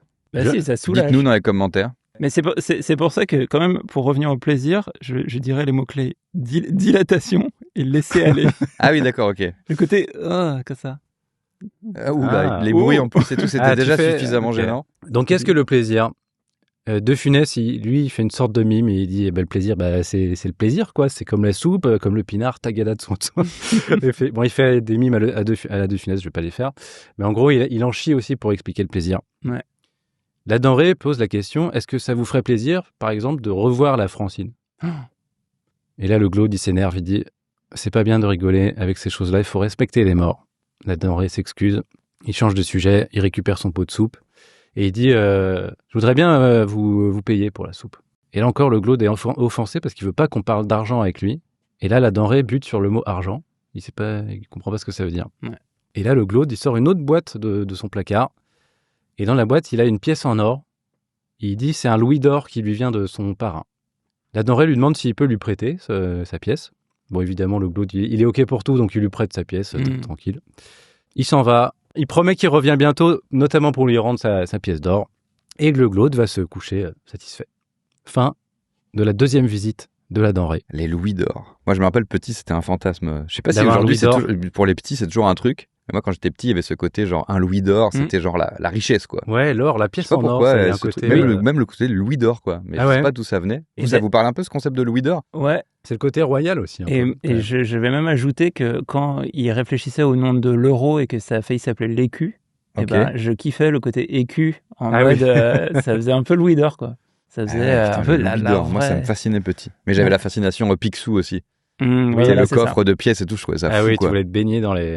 Ouais, je pense que ça fait super mal de se baigner dans la thune. Tu plonges dedans. Ouais, c'est ouf d'avoir eu, parce que du coup, là, on se le dit dans ce sens-là, mais c'est marrant d'avoir réussi à avoir l'idée créative de se dire, il plonge dans ces pièces, parce que de base, ton cerveau ne t'envoie pas cette idée. Ouais. Donc, le génie de cette idée c'est génial. incroyable. Il y a des tas d'histoires de fous. D'ailleurs, je me suis fait la réflexion en regardant la soupe au chou qu'il y a plein d'idées qu'il y a dans Picsou. Alors, je sais pas qui a eu l'idée en premier, mais l'extraterrestre... Faut demander à Mickey qui l'enquête. Picsou, c'est plus vieux que la soupe au chou, non? Ouais, mais après, il y a eu plein d'auteurs différents à des dates différentes. Mais par exemple, l'extraterrestre qui rencontre Picsou ou Donald ou je sais plus quoi, et qui revient et qui parle leur langue avec leur spécificité, c'est un truc qu'il y avait dans Picsou. Il y a celui aussi où il y a un extraterrestre qui dit c'est quoi le plaisir et Picsou le branle, je me rappelle. Oui, c'est vrai, je me souviens. Picsou le branle. Cut, on est le lendemain matin. On est de retour à la gendarmerie et il y a de nouveau la folle du village qui fait un témoignage parce qu'elle a revu... en bataille de bataille et fontaine. Elle a revu la soucoupe volante et le gendarme la croit toujours pas. C'est une scène qui va assez vite, c'est pour dire que voilà, les jours passent et on est de nouveau la nuit et on est de nouveau dans le champ du Glaude. Et là, on voit atterrir un nouveau vaisseau spatial. Oh. C'est vraiment un énorme vaisseau spatial, il est vraiment beaucoup plus gros que celui de la denrée. Et on voit une porte s'ouvrir par le bas et il y a 4 extraterrestres qui en sortent. Oh putain. What? Ouais, mais on voit pas leur visage, ils ont un casque noir opaque. Et ils sont habillés tout en noir avec des combis en cuir. C'est pas du tout le même c'est les mood Daft Punk. C'est les Daft Punk, ouais. Et donc ces 4 extraterrestres amènent dans le champ un corps entouré d'un drap. What? C'est la Francine? On voit un drap et c'est peut-être la Francine. Non. En tout cas, ils posent ce corps et ils repartent. C'est des livreurs de corps. Le drap commence à bouger et on voit qu'effectivement, il y a une personne humaine dedans. Une jeune femme d'une vingtaine d'années. C'est la Francine jeune. C'est la Francine jeune. What? Ouais. Putain, ça se fait pas. Elle se lève, elle se rapproche de la maison de Glaude. Elle se retrouve devant sa porte et elle commence à l'appeler le Glaude. Le Glaude se réveille, il comprend pas ce qui se passe. Elle lui demande de lui ouvrir. Et le Glaude découvre la Francine vingtenaire, il est bouleversé. Il lui dit qu'il avait oublié à quel point elle était belle. Et elle lui répond, te moque pas de moi à mon âge, franchement. Elle est pas au courant, elle. Elle s'est pas rendue compte. C'est pas très que leur amour est impossible. Elle voit ses mains et tout. Ouais. Du coup, il lui sort un miroir, il lui tend, et là, elle s'évanouit. Okay. C'est le choc. Il arrive à la ranimer, et ils se font un repas tous les deux, un repas de retrouvailles. Ils mangent ensemble. Il y a un petit montage avec une musique et tout. Oui, voilà, il y a un peu des gags à la De Funès. Ils vont se coucher dans le lit du Glaude, comme au bon vieux temps. Mais là, on est sur une différence d'âge de 80 000 ans, là, on est d'accord? Ouais, de 50 ans, je pense qu'il a 70 20 ans, ans. 70. Ça fait un peu peur. Et en plus, ils éteignent la lumière, il y a un petit moment de flottement, et là, Francine, elle demande au Glaude ce qu'il est en train de faire, là. Et il dit, bah quoi, je voudrais t'arranger. Oula. Elle dit que s'il continue, elle lui casse le pot de chambre sur la tête. Ok. Donc il laisse tomber, il grommelle un peu. Voilà, donc il va dormir sur la béquille, comme on dit en patois bourbonnais. C'est vrai que c'est technique, parce que techniquement, enfin, c'est sa meuf, quoi. Ouais, c'est une nouvelle version. C'est. Et puis la différence d'âge. Bon, elle veut pas être arrangée, de toute façon, donc n'importe quel âge, voilà. Oui, voilà, ouais, au-delà du propos global et tout, elle veut pas, donc. Elle ne veut pas. Le lendemain matin, on les retrouve au petit déjeuner. Francine est saoulée. parce qu'il y a un chat qui rôde. On l'a pas encore vu, mais il habite avec un chat, le Glaude. Elle demande de l'argent parce qu'elle a plus rien à se mettre. Il lui tend de l'argent et elle se barre. Et avant de partir, elle lui dit qu'il faut qu'il fasse la vaisselle et le ménage parce que c'est vraiment dégueulasse dans cette maison. Elle lui parle vraiment pas gentiment. Elle est assez horrible en fait. Et il lui fait remarquer, dis donc, tu pourrais parler plus gentiment. Moi, je suis gentil. Je t'ai apporté des géraniums toutes les semaines depuis ta mort. Et elle répond que certes, mais que pendant toute sa vie, elle a trimé, elle a fait le ménage, la lessive, la cuisine. Elle dit « Ma vie est passée comme un éclair. Maintenant, j'ai la chance d'en avoir une deuxième, donc je veux m'amuser. » Ah, mais c'est ouf, c'est marrant. Ok, ouais, c'est hyper film, moderne, quoi. Ouais, on avance sur son temps, féministe. C'est cool, hein. Non, mais je suis tellement surpris par le scénar. Pour les années, fin des années 70, c'est... La veille, on a eu le consentement. Là, le lendemain matin, elle lui dit « Frère, j'ai la charge mentale toute ma vie. » En tout cas, c'est un personnage féminin qui fait ce qu'elle a envie de faire. Donc, voilà. Le scénar est surprenant, quoi. Et d'ailleurs, le Glaude s'énerve, il dit « Non, mais c'est grâce à moi que t'es là. Si j'avais pas pété, tu serais pas là. » Il dit. C'est vrai. Et donc, elle comprend pas. Il lui dit « Bah, il y a la denrée, là, il y a sa soucoupe volante et tout. » Et donc, elle lui dit qu'il a encore trop bu et elle se barre. Quand il raconte à chaque fois l'extraterrestre, il devrait pas dire que l'extraterrestre, il avait la tête de Jacques Villeray. C'est là que les gens, ils le croient pas. La Francine a clairement décroché. Ouais, super, allez, vas-y, c'est bon. Encore pété, il est 9h du mat. Ouais, donc elle part à pied dans la campagne. On la voit traverser les champs de maïs. Et sur un petit chemin, il y a une voiture qui la croise. C'est une 4L, conduite par une fille qui a à peu près son âge, qui va au village aussi. Et donc elle lui propose de l'emmener. La fille est assez étonnée de l'accoutrement de Francine, parce qu'elle est habillée à l'ancienne, en robe de vieille, quoi, disons. Alors que l'autre, elle est en mode fin des années 70, donc jean, t-shirt, quoi. Francine dit « Je suis pas d'ici, je viens de Moulins, qui est le chef-lieu de l'Allier, comme chacun sait. Elle est venue pour soigner son grand-oncle, Claude Ratignier. » Dans le hameau de Persiflard. Ouais, c'est ça. C'est quoi, déjà ? C'est les... Ah, il n'y a pas que moi qui ne l'ai pas. Ah, si tu l'as. Gourbignol. Bourgondi. Non. C'est Ron Burgundy. Les gourdiflots. Ah, putain. La fille connaît le Glaude. Elle dit « Ah bah, t'as qu'à le mettre à l'eau, il ira tout de suite mieux. » Donc, elle le connaît. Bien. Elle se présente, elle s'appelle Catherine. Et Catherine devient immédiatement la BFF de Francine. Elles partent faire du shopping au village. Et là, Francine découvre la mode des années 70. Elle achète un jean rose et un t-shirt moulant. Et donc, elle sort d'une boutique. Francine est habillée avec ses nouveaux vêtements, tout en rose. Et là, il y a une bande de motards qui se mettent à les siffler. Catherine les connaît. Elle les présente à Francine. Et il y a notamment un beau gosse qui s'appelle Robert. Et Catherine prévient Francine. Elle dit « Méfie-toi, c'est le plus câlin de toute la bande. » Voilà. On a un échange de regards entre Robert et Francine et une petite musique romantique qui démarre. En fait, c'est la musique de la soupe aux choux, mais en mode symphonique. Donc, c'est assez beau, hein, étonnamment d'ailleurs, avec cette musique. Donc, il va gerber, mais de manière plus poétique, plus belle. Exactement. Cut. Catherine dépose Francine devant chez le Glaude. Le Glaude sort et découvre la nouvelle tenue de Francine. Il lui dit « Mais t'as perdu la boule ?» Et il dit, je cite, « On voit tes nichons comme si t'avais le cul à l'air. » Un mot d'auteur, encore une fois. Il la traite... La réplique est bien. Ce qu'il dit, c'est relou, mais la réplique est pas mal. Il la traite de dévergondée. Et pendant ce temps, elle installe une serviette de plage dans le jardin et elle se met en bikini pour prendre le soleil. Le Claude, évidemment, il est catastrophé. Il dit qu'il regrette de l'avoir fait revenir, puis il repart bouder dans la cuisine. Là, la Francine se rhabille, elle se lève, elle va le rejoindre dans la cuisine. Et là, elle va lui faire une révélation. Elle va lui apprendre... Jacques Villeray depuis le début. J'ai pensé à ça aussi. Non, c'est pas ça. C'est un truc qui s'est passé de leur vivant, enfin de son vivant à elle. Je me suis tapé tout le hameau. Ils sont deux. Elle s'est pas tapé tout le hameau, mais elle s'est tapé... Ah, le voisin. Elle s'est tapé le voisin. Non, c'est ce que je dis. Tout le hameau, puisque... Oui, remarque, c'est vrai. Techniquement, elle s'est tapé tous les gourdiflots. Tous les persiflards. Francine a couché avec le Bombay. Le Glaude demande quand ça s'est passé. Elle dit c'est quand t'étais prisonnier. Oula. Il demande pourquoi. Elle dit ils s'ennuyaient tous les deux, il était loin, donc voilà. Il m'a demandé ce que c'était que le plaisir, je l'ai branlé. Ouais. Voilà.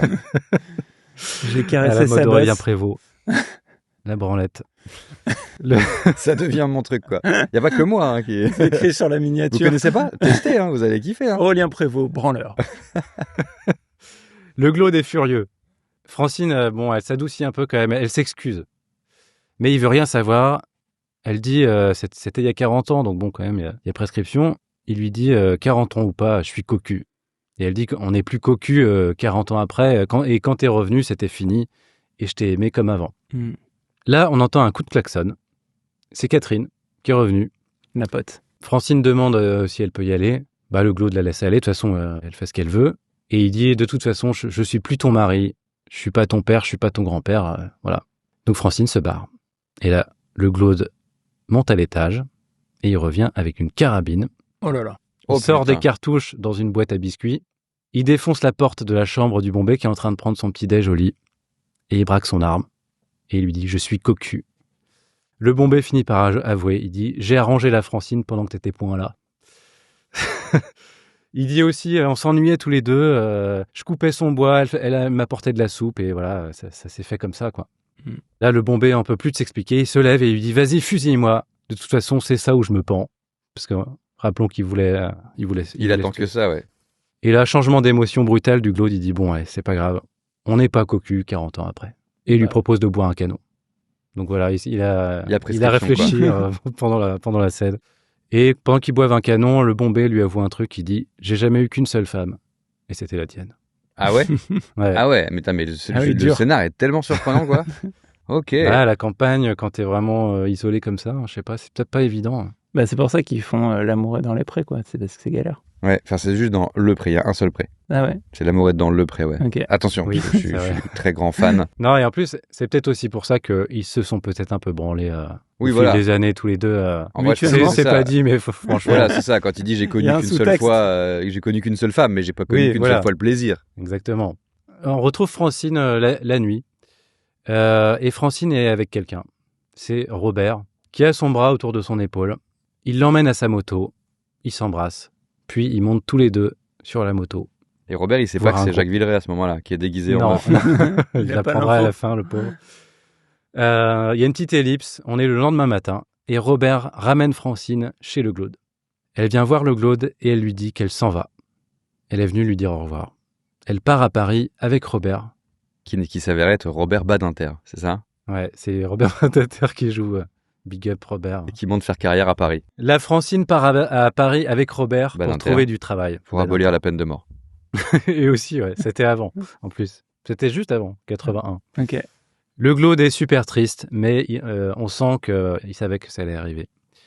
Il demande si c'est un brave garçon, Robert, et elle dit... Bah, il a aboli la peine de mort quand même, donc il peut flex. C'était juste pour draguer. Il a une moto. Ça marche pas pour draguer. En plus, ça n'a pas du tout l'air d'être le mood Robert Badinter. Ah, donc c'est pas lui alors. C'est un motard. Bah, je sais pas si Robert Badinter, il faisait peut-être de la moto. Elle dit, je verrai à l'usage. Si c'est pas ça qui est ça, j'en changerai. Ok. Elle lui demande s'il lui en veut. Il dit, non, l'important, c'est que tu sois heureuse. Ah. Elle lui fait un bisou et elle s'en va. Et Louis de Funès pleure. Je pense que c'est l'un des seuls films où Louis de Funès pleure de manière pas burlesque, quoi. Cut, c'est la nuit. Louis dort. C'est un jeu de mots sur Louis de Funès qui dort. Louis dort. Mais non, parce qu'il dort pas. Ah putain, il dort pas. Louis dort pas. Louis dort pas. On est dans la grange du Glaude et quelqu'un s'est déjà garé, c'est la denrée. Il n'y a plus de scène d'atterrissage, on est passé à la vitesse supérieure. Et il a un nouvel outfit. Oh. Il est plus en jaune et rouge, il est en vert et blanc. C'est la même combi, mais avec des nouvelles couleurs. Il a son pot de lait, il a son sac rouge. Et il a aussi une sorte de tote bag blanc à l'épaule. Il est à la mode d'aujourd'hui. Ouais, donc c'était pas lui dans La Meuf, quoi. Non. On a le twist. Visiblement, non. Il s'est gentrifié. Ouais. Il est devenu vert. Bah, c'est comme McDonald's. Ouais. C'est les mêmes couleurs. Ouais, c'est ça. Il s'est racheté c'est quoi? C'est du greenwashing. Ouais. La denrée, c'est greenwashé. Le Glaude arrive. Il lui demande pourquoi il est arrivé comme ça. On a l'explication. La denrée lui dit qu'il a eu un avancement. Il n'est plus auxien de 2e classe, il est auxien de 1re classe. Et tout ça, c'est grâce à Glaude. Ou plus précisément, c'est grâce à sa soupe. Donc le Glaude, il est ravi pour la denrée, il le fait rentrer. La denrée lui rend son louis d'or. Puis il sort sa sacoche rouge et il verse tout le contenu sur la table. C'est des centaines de pièces identiques à son louis d'or. Ça, c'est dans Picsou aussi. Ouais. Multiplier les pièces. Il a multiplié les pièces, le Glaude est sidéré. Il dit, mais ça représente des milliards. La denrée lui répond que c'est juste 2 minutes de travail d'apprenti chimiste chez Oxo. Donc le Glaude embrasse la denrée, il replie la nappe et il va planquer tout le magot dans son buffet. La denrée parle au Glaude de sa soupe. Il dit qu'ils ont fait des analyses sur leur planète et qu'ils ont déduit que il y avait du chou dedans. Ouais, alors déjà, il y a du chou dedans. Il n'y a pas que du chou, d'ailleurs, il y a plein de légumes. Ok. Mais surtout, ils en ont déduit que c'était ça, le plaisir. Oh. Voilà. Du coup, ils vont mettre le sourire à l'essai, puisque c'est la manifestation extérieure du plaisir. C'est vrai. C'est une vraie révolution sur Oxo. T'as imaginé ce que ça serait s'il l'avait branlé, quoi. C'est clair. C'est la denrée dit au Claude, il faut absolument que vous veniez chez nous pour venir tous nous branler. Non, il faut que vous veniez chez nous puisque vous savez planter les choux à la mode de chez vous. Oh, ça vient de là. Ouais. Le Glaude le traite de brelot. Il n'est pas question qu'il aille chez eux. La denrée répond « Non, je suis pas brelot. Oxo, c'est une planète à oxygène où vous pourrez vivre jusqu'à 200 ans, sans maladie ni infirmité. Le Glaude est pas chaud. Il dit « Je veux pas vivre jusqu'à 200 ans sans tabac, sans alcool, en bouffant juste des cailloux. Je préfère me traîner 5 à 10 ans dans ma cave fraîche et mon beau jardin. » La denrée réfléchit un peu. Et puis, il sort de son tote bag un appareil, un nouvel appareil. Il pose sur le buffet. Et c'est une sorte de talkie-walkie de l'espace avec lequel il peut entrer en communication avec Oxo. Et il commence à parler dans sa langue, avec les bruits de dindon, là, à un autre gars qui parle aussi la même langue. Suite à ça, la denrée se retourne sur le Glaude. Et il dit qu'ils peuvent lui fournir un astronef pour déplacer sur Oxo tout ce dont il a besoin, y compris le tabac, le vin, tout ce qu'il veut, quoi. Mais le Glaude veut pas. Il veut pas quitter sa maison. Il veut pas laisser tomber son meilleur ami, le Bombay, ni son chat. La denrée lui dit que son pote et son chat peuvent venir aussi. Ils vivront tous jusqu'à 200 ans. Ça va être génial. Le Glaude, il veut rien entendre. Il en a marre. Il commence à se fâcher. Il en a vraiment plein le cul de toutes ces histoires. Et ces mots dépassent un peu sa pensée. Il dit qu'il regrette d'avoir attiré la denrée en pétant. Là, la denrée est super triste. Il fait plein de petits cris de dindon un peu plaintifs. Là. Donc, il connaissait pas le bonheur, mais il connaissait la tristesse, apparemment. C'est un sentiment. Oui, c'est vrai. Ouais. Faille de scénario, ils ont quand même des émotions. Ouais. Ou alors, c'est peut-être depuis la Révolution, ils s'ouvrent un petit peu aux émotions. Quand ils n'ont pas de soupe, ils sont tristes. Ils ont découvert la joie et la tristesse en même temps. Ça va de pair. Il lui demande s'il pense vraiment ce qu'il vient de dire. Il dit « Moi, je vous aime bien, le Glaude. D'ailleurs, on me le reproche sur Oxo parce que c'est du malheur d'aimer les gens. » Le Glaude se retourne et lui dit que lui aussi, il l'aime bien. En fait, il est plus fâché. Et la denrée reprend des couleurs d'un seul coup. Il est versatile. Très versatile. Ouais. Il change. Il est juste ivre-mort tout le temps. Ouais, mais peut-être que c'est ça. D'ailleurs, il propose à boire à la denrée. Et cette fois-ci, la denrée accepte. Il s'est ouvert à la boisson. Ça part en apéro au goût rouge. La denrée découvre l'alcool. Évidemment, il adore ça. Et il est ivre en 5 minutes. Et il commence à se lever, à hurler, qu'il va prendre le pouvoir à Oxo, que chez lui, il y a que des brodignaux au gouvernement. Il va tous les remplacer et les chasser à grands coups de latte dans l'oignon. Je cite. Là, le Glaude s'inquiète un peu et dit « Bon, vaut mieux peut-être arrêter de boire pour ce soir. Il est temps de rentrer chez toi. » Et la denrée repart avec sa soupe aux choux comme d'habitude. Il lui dit « Je vous laisse l'appareil pour communiquer avec nous si jamais. » On va entrer dans la dernière ligne droite du film. Mais avant ça, j'ai préparé un deuxième petit jeu. On n'est plus dans les proutes, là. On va être plutôt sur une thématique film d'extraterrestres. Okay. C'est le jeu des pitchs qui n'existent pas. Je vais vous proposer des pitchs de films d'extraterrestres. Parmi ces pitchs, il y a de vrais films et des faux films, des films qui n'existent pas. Je vais vous demander pour chaque pitch si vous pensez que c'est un vrai film ou pas. Ok. Let's go. Est-ce que vous êtes prêts ? C'est parti. Nous sommes prêts. Les dirigeants de la planète Mars voudraient bien savoir en quoi consiste l'amour. Bizarrerie particulière à la planète Terre. Ils dépêchent pour ça un de leurs membres qui va voyager tout droit vers Paris et découvrir par lui-même ce qui fait tourner le monde. Ça existe. Est-ce que ça existe ? Je l'ai pas vu, mais... Ça n'existe pas. Ça existe. C'est Un Martien à Paris avec Darry Cole, de 67. Ah ouais, putain. Que j'ai pas vu. Ok. Deuxième pitch. Contraint de se poser sur la Terre à la suite de problèmes techniques, l'extraterrestre Zunar J5/9 Doric 47 n'a que 48 heures pour réparer son vaisseau spatial sous peine de rester sur Terre à tout jamais. Cet extraterrestre, qui ressemble à s'y méprendre à un chat, est doté d'un collier au pouvoir télépathique qui lui permettent de communiquer. Pour réparer son vaisseau tout en échappant aux militaires qui en veulent à son collier, Zunar va devoir s'allier à un scientifique aux théories fantaisistes. Ça me paraît très fou que tu aies inventé Zunar / je sais pas quoi.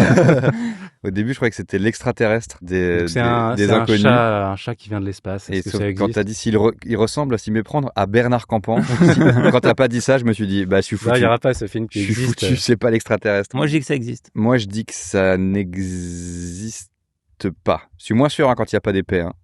Ça existe, c'est le chat qui vient de l'espace. 1978. Putain, un film américain, mais qui a eu son petit succès en plus, je crois, pour le coup. 2-0, faut que je fasse une remontada. En Corée du Sud, une bande d'enfants et leur institutrice rencontrent des extraterrestres bienveillants venus les avertir d'un danger menaçant leur pays. Des envahisseurs hostiles se sont alliés à la Corée du Nord communiste en fournissant de nouvelles armes à Kim Il-sung. C'est un film des années 80, donc c'était Kim Il-sung. Ça fait vrai, ça, comme la petite précision finale. Peut-être que c'est inventé. Je dirais que ça n'existe pas. Moi, je dis que ça existe. Bah ouais, ça existe. C'est les aventuriers du système solaire. La blague. C'est moi, je fais vraiment le truc de à un moment donné, il va forcément y avoir un film qui n'existe pas. Ça existe. Je me serais fait chier à inventer aucun pitch. C'est que des 3-0, putain. Le prochain, il va pas exister là. Nouveau pitch. En 1979, une petite ville islandaise voit chaque nuit ses lumières s'éteindre au passage d'un étrange brouillard lumineux. Les habitants pensent à un phénomène naturel jusqu'à ce que Magnus, un jeune adolescent, découvre que le brouillard se nourrit de souvenirs humains.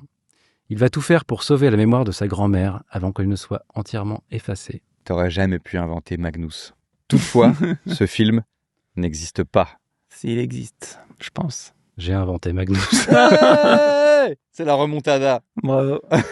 J'ai pris le premier prénom islandais qui me venait. Et c'est vrai que c'était un peu bizarre cette histoire de souvenirs. Si, c'est un parallèle sur la maladie d'Alzheimer et tout. Je vais le faire ce film. Oui, pardon.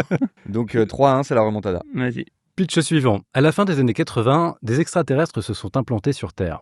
Après des années passées sous quarantaine, ils sont libres d'aller et venir, mais sont victimes d'une nouvelle forme de discrimination.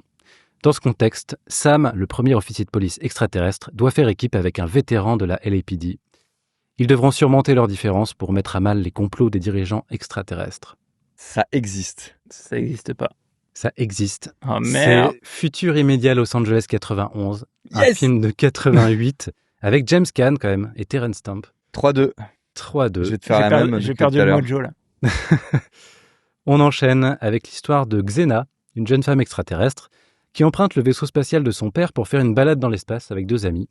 Mais elles tombent en panne de carburant et doivent atterrir en Californie. Et elles font la rencontre de plusieurs garçons. Et l'oncle de l'un d'entre eux, il a un besoin urgent de réparer sa maison de plage sous peine d'expulsion. Donc les 3 jeunes filles extraterrestres propose de participer à un concours de bikini pour tenter de gagner l'argent dont l'oncle a besoin. Est-ce que c'est... Toi, tu le connais bien aussi. Ça n'existe pas, moi. Ça n'existe pas parce que le concours de bikini me paraît un peu anecdotique pour être présent dans le pitch d'un vrai film. Moi, je dis que ça existe et ça existe. Ça s'appelle Beach Babe from Beyond, film de 93. 3-3 Avec le frère de Martin Sheen qui joue l'oncle qui s'appelle Joe Estevez. Et c'est aussi avec le frère de John Travolta, le frère de Patrick Swayze et la mère de Sylvester Stallone, point info. Il faut appeler ça les 3 frères. Ouais. Après l'extraterrestre. Non mais ça existe. Ok. On passe au pitch suivant. Un astronaute rentre d'une mission de 6 mois dans l'espace. Tout semble normal sauf qu'aucun de ses proches ne le reconnaît. En cherchant à comprendre, il découvre que la Terre qu'il a retrouvée n'est pas la sienne, mais un monde parallèle dans lequel il n'existe pas. Ok, là il y a 3-3, donc c'est important. Là. Vas-y, dis. Enfin, moi, c'est le dernier, c'est la grande finale ou pas? Il y en a quelques-uns encore. J'ai ma réponse. Ok, alors attends. Je vais dire que ça n'existe pas. Et moi je dis que ça n'existe pas aussi. Ça n'existe pas. Ouais. Bien joué. 3-3, putain. Alors que Scotlet City s'apprête à célébrer la fête de la tarte à la vache, James, un prisonnier évadé de prison, essaie de renouer avec sa fiancée chanteuse de country. Mais malheureusement, les éléments se déchaînent contre lui. Des étoiles de mer en provenance d'un autre monde se collent sur les visages des gens, et l'agent de la chanteuse, un certain Alan Chias, se transforme en monstre tentaculaire. Est-ce que ça existe ou pas? Ça existe. Ça existe. Ça existe, ça s'appelle Atomic Circus. C'est un film français. C'est le premier que j'ai vu. Avec Benoît Poelvoorde, Vanessa Paradis et Jean-Pierre Mariel. Je me rappelais pas de Alan Chias. Mais... C'est le nom de Benoît Poelvoorde, notre film. Ouais. Atomic Circus, putain, je l'ai pas vu, mais oui, bien sûr. J'ai vu au cinéma tard à l'époque. Ça s'invente pas, ouais. Putain, c'est fou, là on est alignés, on est toujours sur notre 3-3. Pitch suivant. Après un bug dans un logiciel de rencontre intergalactique, un terrien lambda se retrouve matché avec une princesse d'Alpha Centauri. Elle débarque sur Terre pour procéder aux fiançailles, accompagnée de tout son cortège royal, ses gardes du corps mutants et un prêtre cosmique. On dirait un peu le scénario de Lamu de Urutsa Yatsura. Moi, je dis que ça existe. Grâce au ce qui me l'a vendu, c'est le prêtre cosmique. Moi, je dis que ça existe. Et comme ça, il n'y aura pas de gagnant. On va juste tout le temps dire pareil. Ça n'existe pas. Oh putain, le prêtre cosmique, putain, c'est bien joué. C'est un plagiat de Urutsa Yatsura. C'est un plagiat de Lamu, je vous le dis. Okay. Je connais pas. C'est bien. Ouais, c'est à l'ancienne. C'est les années 70-80. Ouais, okay. C'est un manga de Rumiko Takahashi, qui est la meuf aussi qui avait fait Ranma en demi. Donc on est toujours à match nul là, du coup. Ouais. 3-3. J'en fais encore 2. 3-3, encore 2. Une colonie d'extraterrestres pacifiques s'écrase dans une station thermale abandonnée. Comme leur biologie dépend de la vapeur d'eau, ils s'y installent discrètement. Mais quand un promoteur rachète les lieux pour en faire un spa de luxe, les aliens doivent s'intégrer au personnel pour sauver leur unique source de survie. Ça n'existe pas. Moi, je dis que ça existe. Ça n'existe pas. Ah, bravo. Tu prends la tête. Je prends la tête. Et je t'ai fait la remontada. Hein. Ouais. Il y avait 3-0, il y a 4-3. On a fait l'inverse de tout à l'heure. 4-3. Bien joué. Et du coup, là, le dernier, tu peux me rattraper sur le dernier. Ah bah non, ou alors on dit comme tout à l'heure, c'est le dernier, il compte pour 2, quoi. Ok. Le dernier compte pour 2. Afin de sauver leur monde, un équipage d'extraterrestres minuscules arrive sur Terre dans un vaisseau très spécial, puisqu'il s'agit de la réplique parfaite d'un homme dont chaque membre d'équipage est responsable d'une partie du corps. Mais ressembler à un être humain est une chose, se comporter comme un être humain s'avère être beaucoup plus compliqué. Ça existe. Ça existe, j'allais dire aussi que ça existe. Ça existe. C'est Appelez-moi Dave avec Eddie Murphy, qui est sorti en 2008. Donc c'est Aurélien qui gagne ce jeu, bravo. Belle victoire. On va pouvoir repasser J'ai au gagné film. le jeu de cinéphiles et toi t'as gagné le jeu des proutes. C'est vrai. Attends, il a gagné le jeu des proutes? Non. Si. Non, t'as tout gagné. Ouais. J'ai gagné le jeu des proutes? Bah oui, parce que j'ai triché avec le... Parce que t'as été gentil. Bon, ok, j'ai gagné le jeu des proutes aussi. On a tous gagné. Je suis cinéphile prouteur, c'est bon, ça me va. Donc on va arriver à la dernière partie du film. On était à la 3e visite de la denrée, il a eu une promotion, il a proposé au Glaude de venir habiter sur Oxo, mais il n'est pas chaud. La denrée lui a laissé un appareil pour communiquer avec lui.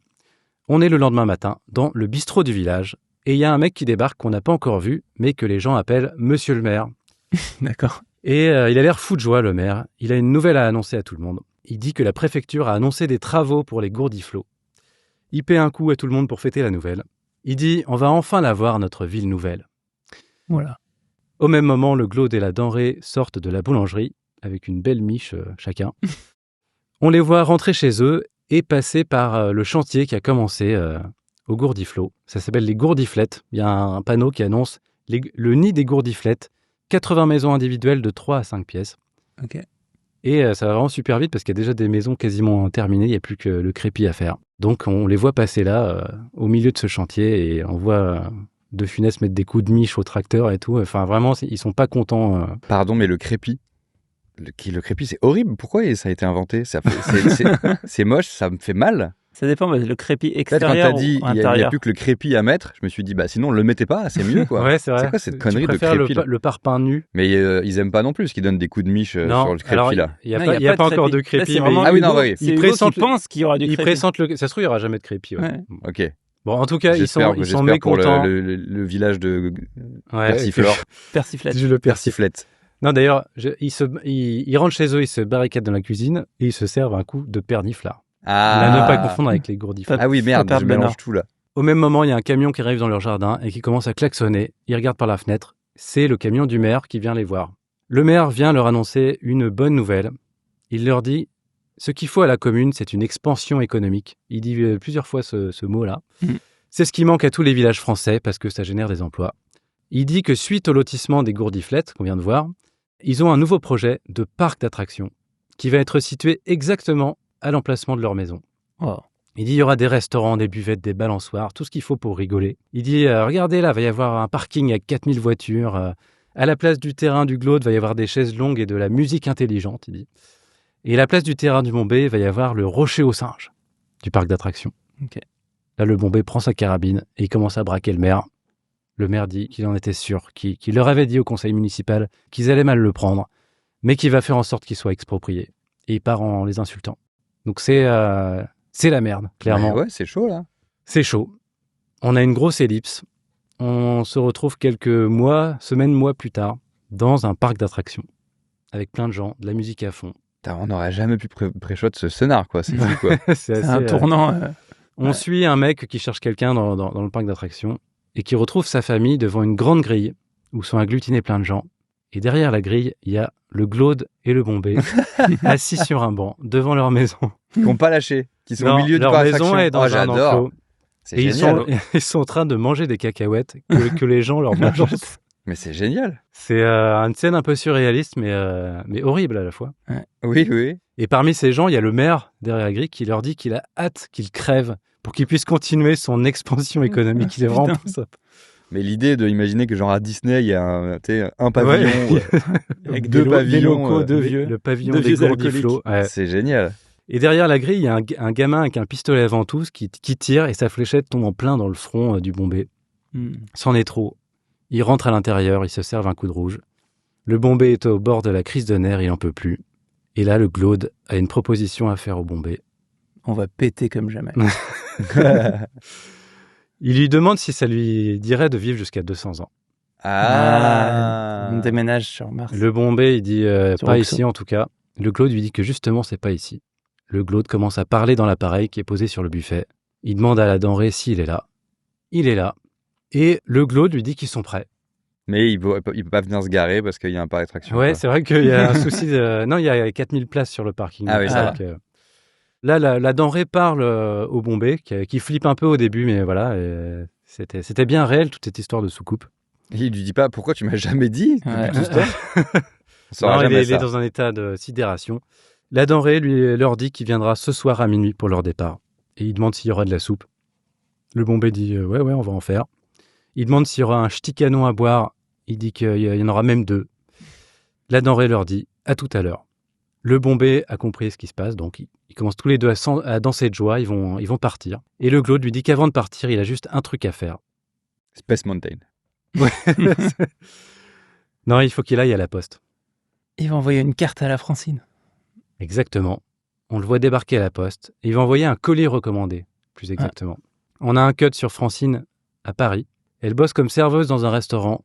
Il y a un monde fou, c'est ultra stressant, c'est horrible. Elle avait pas l'air super heureuse. Il y a sa patronne qui l'appelle et elle lui dit méchamment qu'il y a un recommandé qui est arrivé pour elle. Il faut qu'elle évite le ranger. C'est un colis avec la tête de Gwyneth Paltrow dedans. What's in the box? Mais non, oui, tu mettrais quoi dedans? Qu'est-ce qu'il y a dans ce colis? Je pense que ça va. Putain, j'ai de la merde. J'ai pas le truc évident qui vient. Le nom de l'acteur principal est un indice.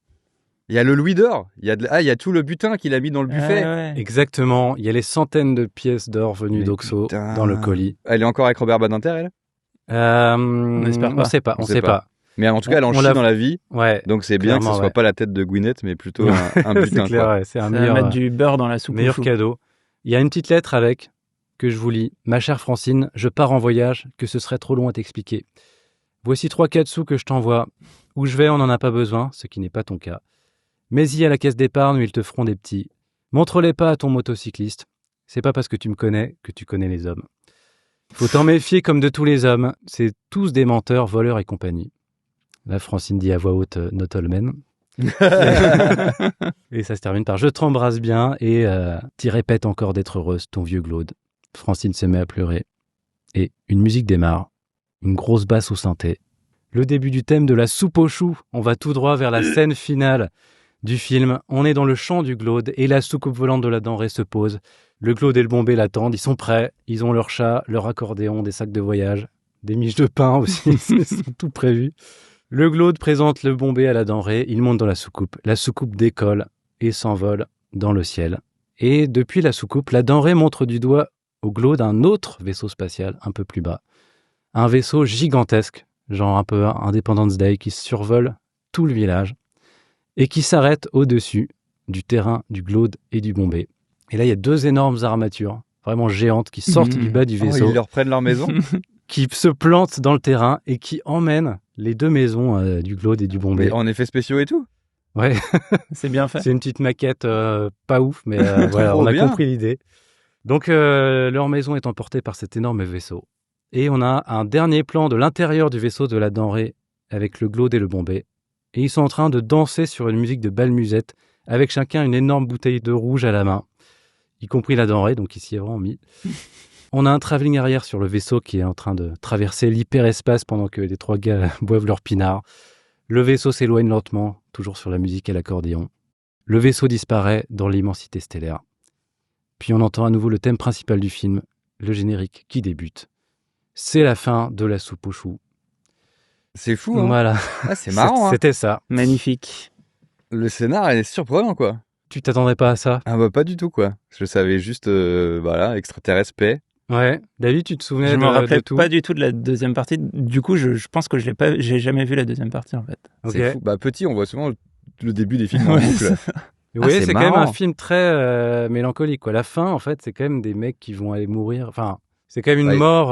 Ils vont au paradis, quoi. Ouais, ils vont au paradis, ouais, c'est ça.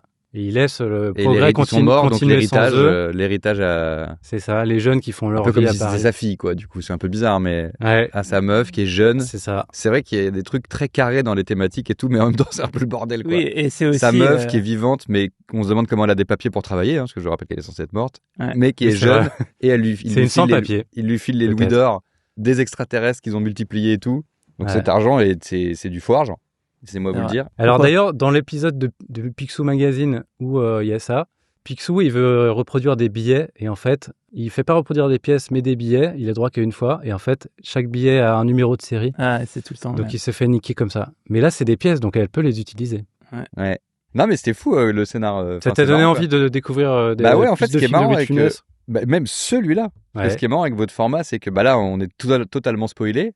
Mais ça donne hyper envie de voir le film. En fait. Ouais. Et encore, je raconte pas toutes les scènes de dialogue et tout. Donc il y aura d'autres choses à découvrir si tu le. Mais c'est un peu comme quand t'as lu un bouquin, techniquement, t'es spoilé, mais t'as quand même envie de voir le film. Oui, c'est ça, ouais. Et c'est exactement la même chose là. J'ai envie de le voir, j'ai envie de voir l'adaptation en film de ce que tu viens de nous raconter, quoi. Et d'ailleurs, ça me donne aussi envie de lire le bouquin de René Fallet, justement pour vrai. avoir le background et dans le site, parce que j'ai l'impression qu'il y a plein de trucs métaphoriques sur l'alcool, Et il y a aussi le truc de fin, c'est aussi une certaine France qui disparaît avec eux, quoi. Vraiment la France de René Fallet, la France du terroir qui est confrontée à la modernité. Et je pense que René Fallet était vraiment solidaire de ces personnages-là qui voient la campagne. Tu dis le progrès, mais c'est la modernité. C'est pas que du progrès, quoi. Pas, justement, les lotissements et tout, ça le fait pas rêver, je pense.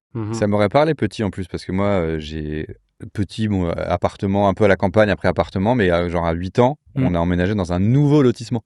Donc ce fameux lotissement qu'on voit se fabriquer et j'aurais surtout kiffé sur l'épais mais malheureusement j'ai jamais testé parce que j'avais trop peur de gerber partout. Je te conseille de découvrir le film qui est vraiment cool en fait. Enfin il a été je pense mal compris à sa sortie. Je pense que c'est moins con que ça en a l'air quand tu dis c'est des mecs qui pètent et qui font venir un extraterrestre quoi.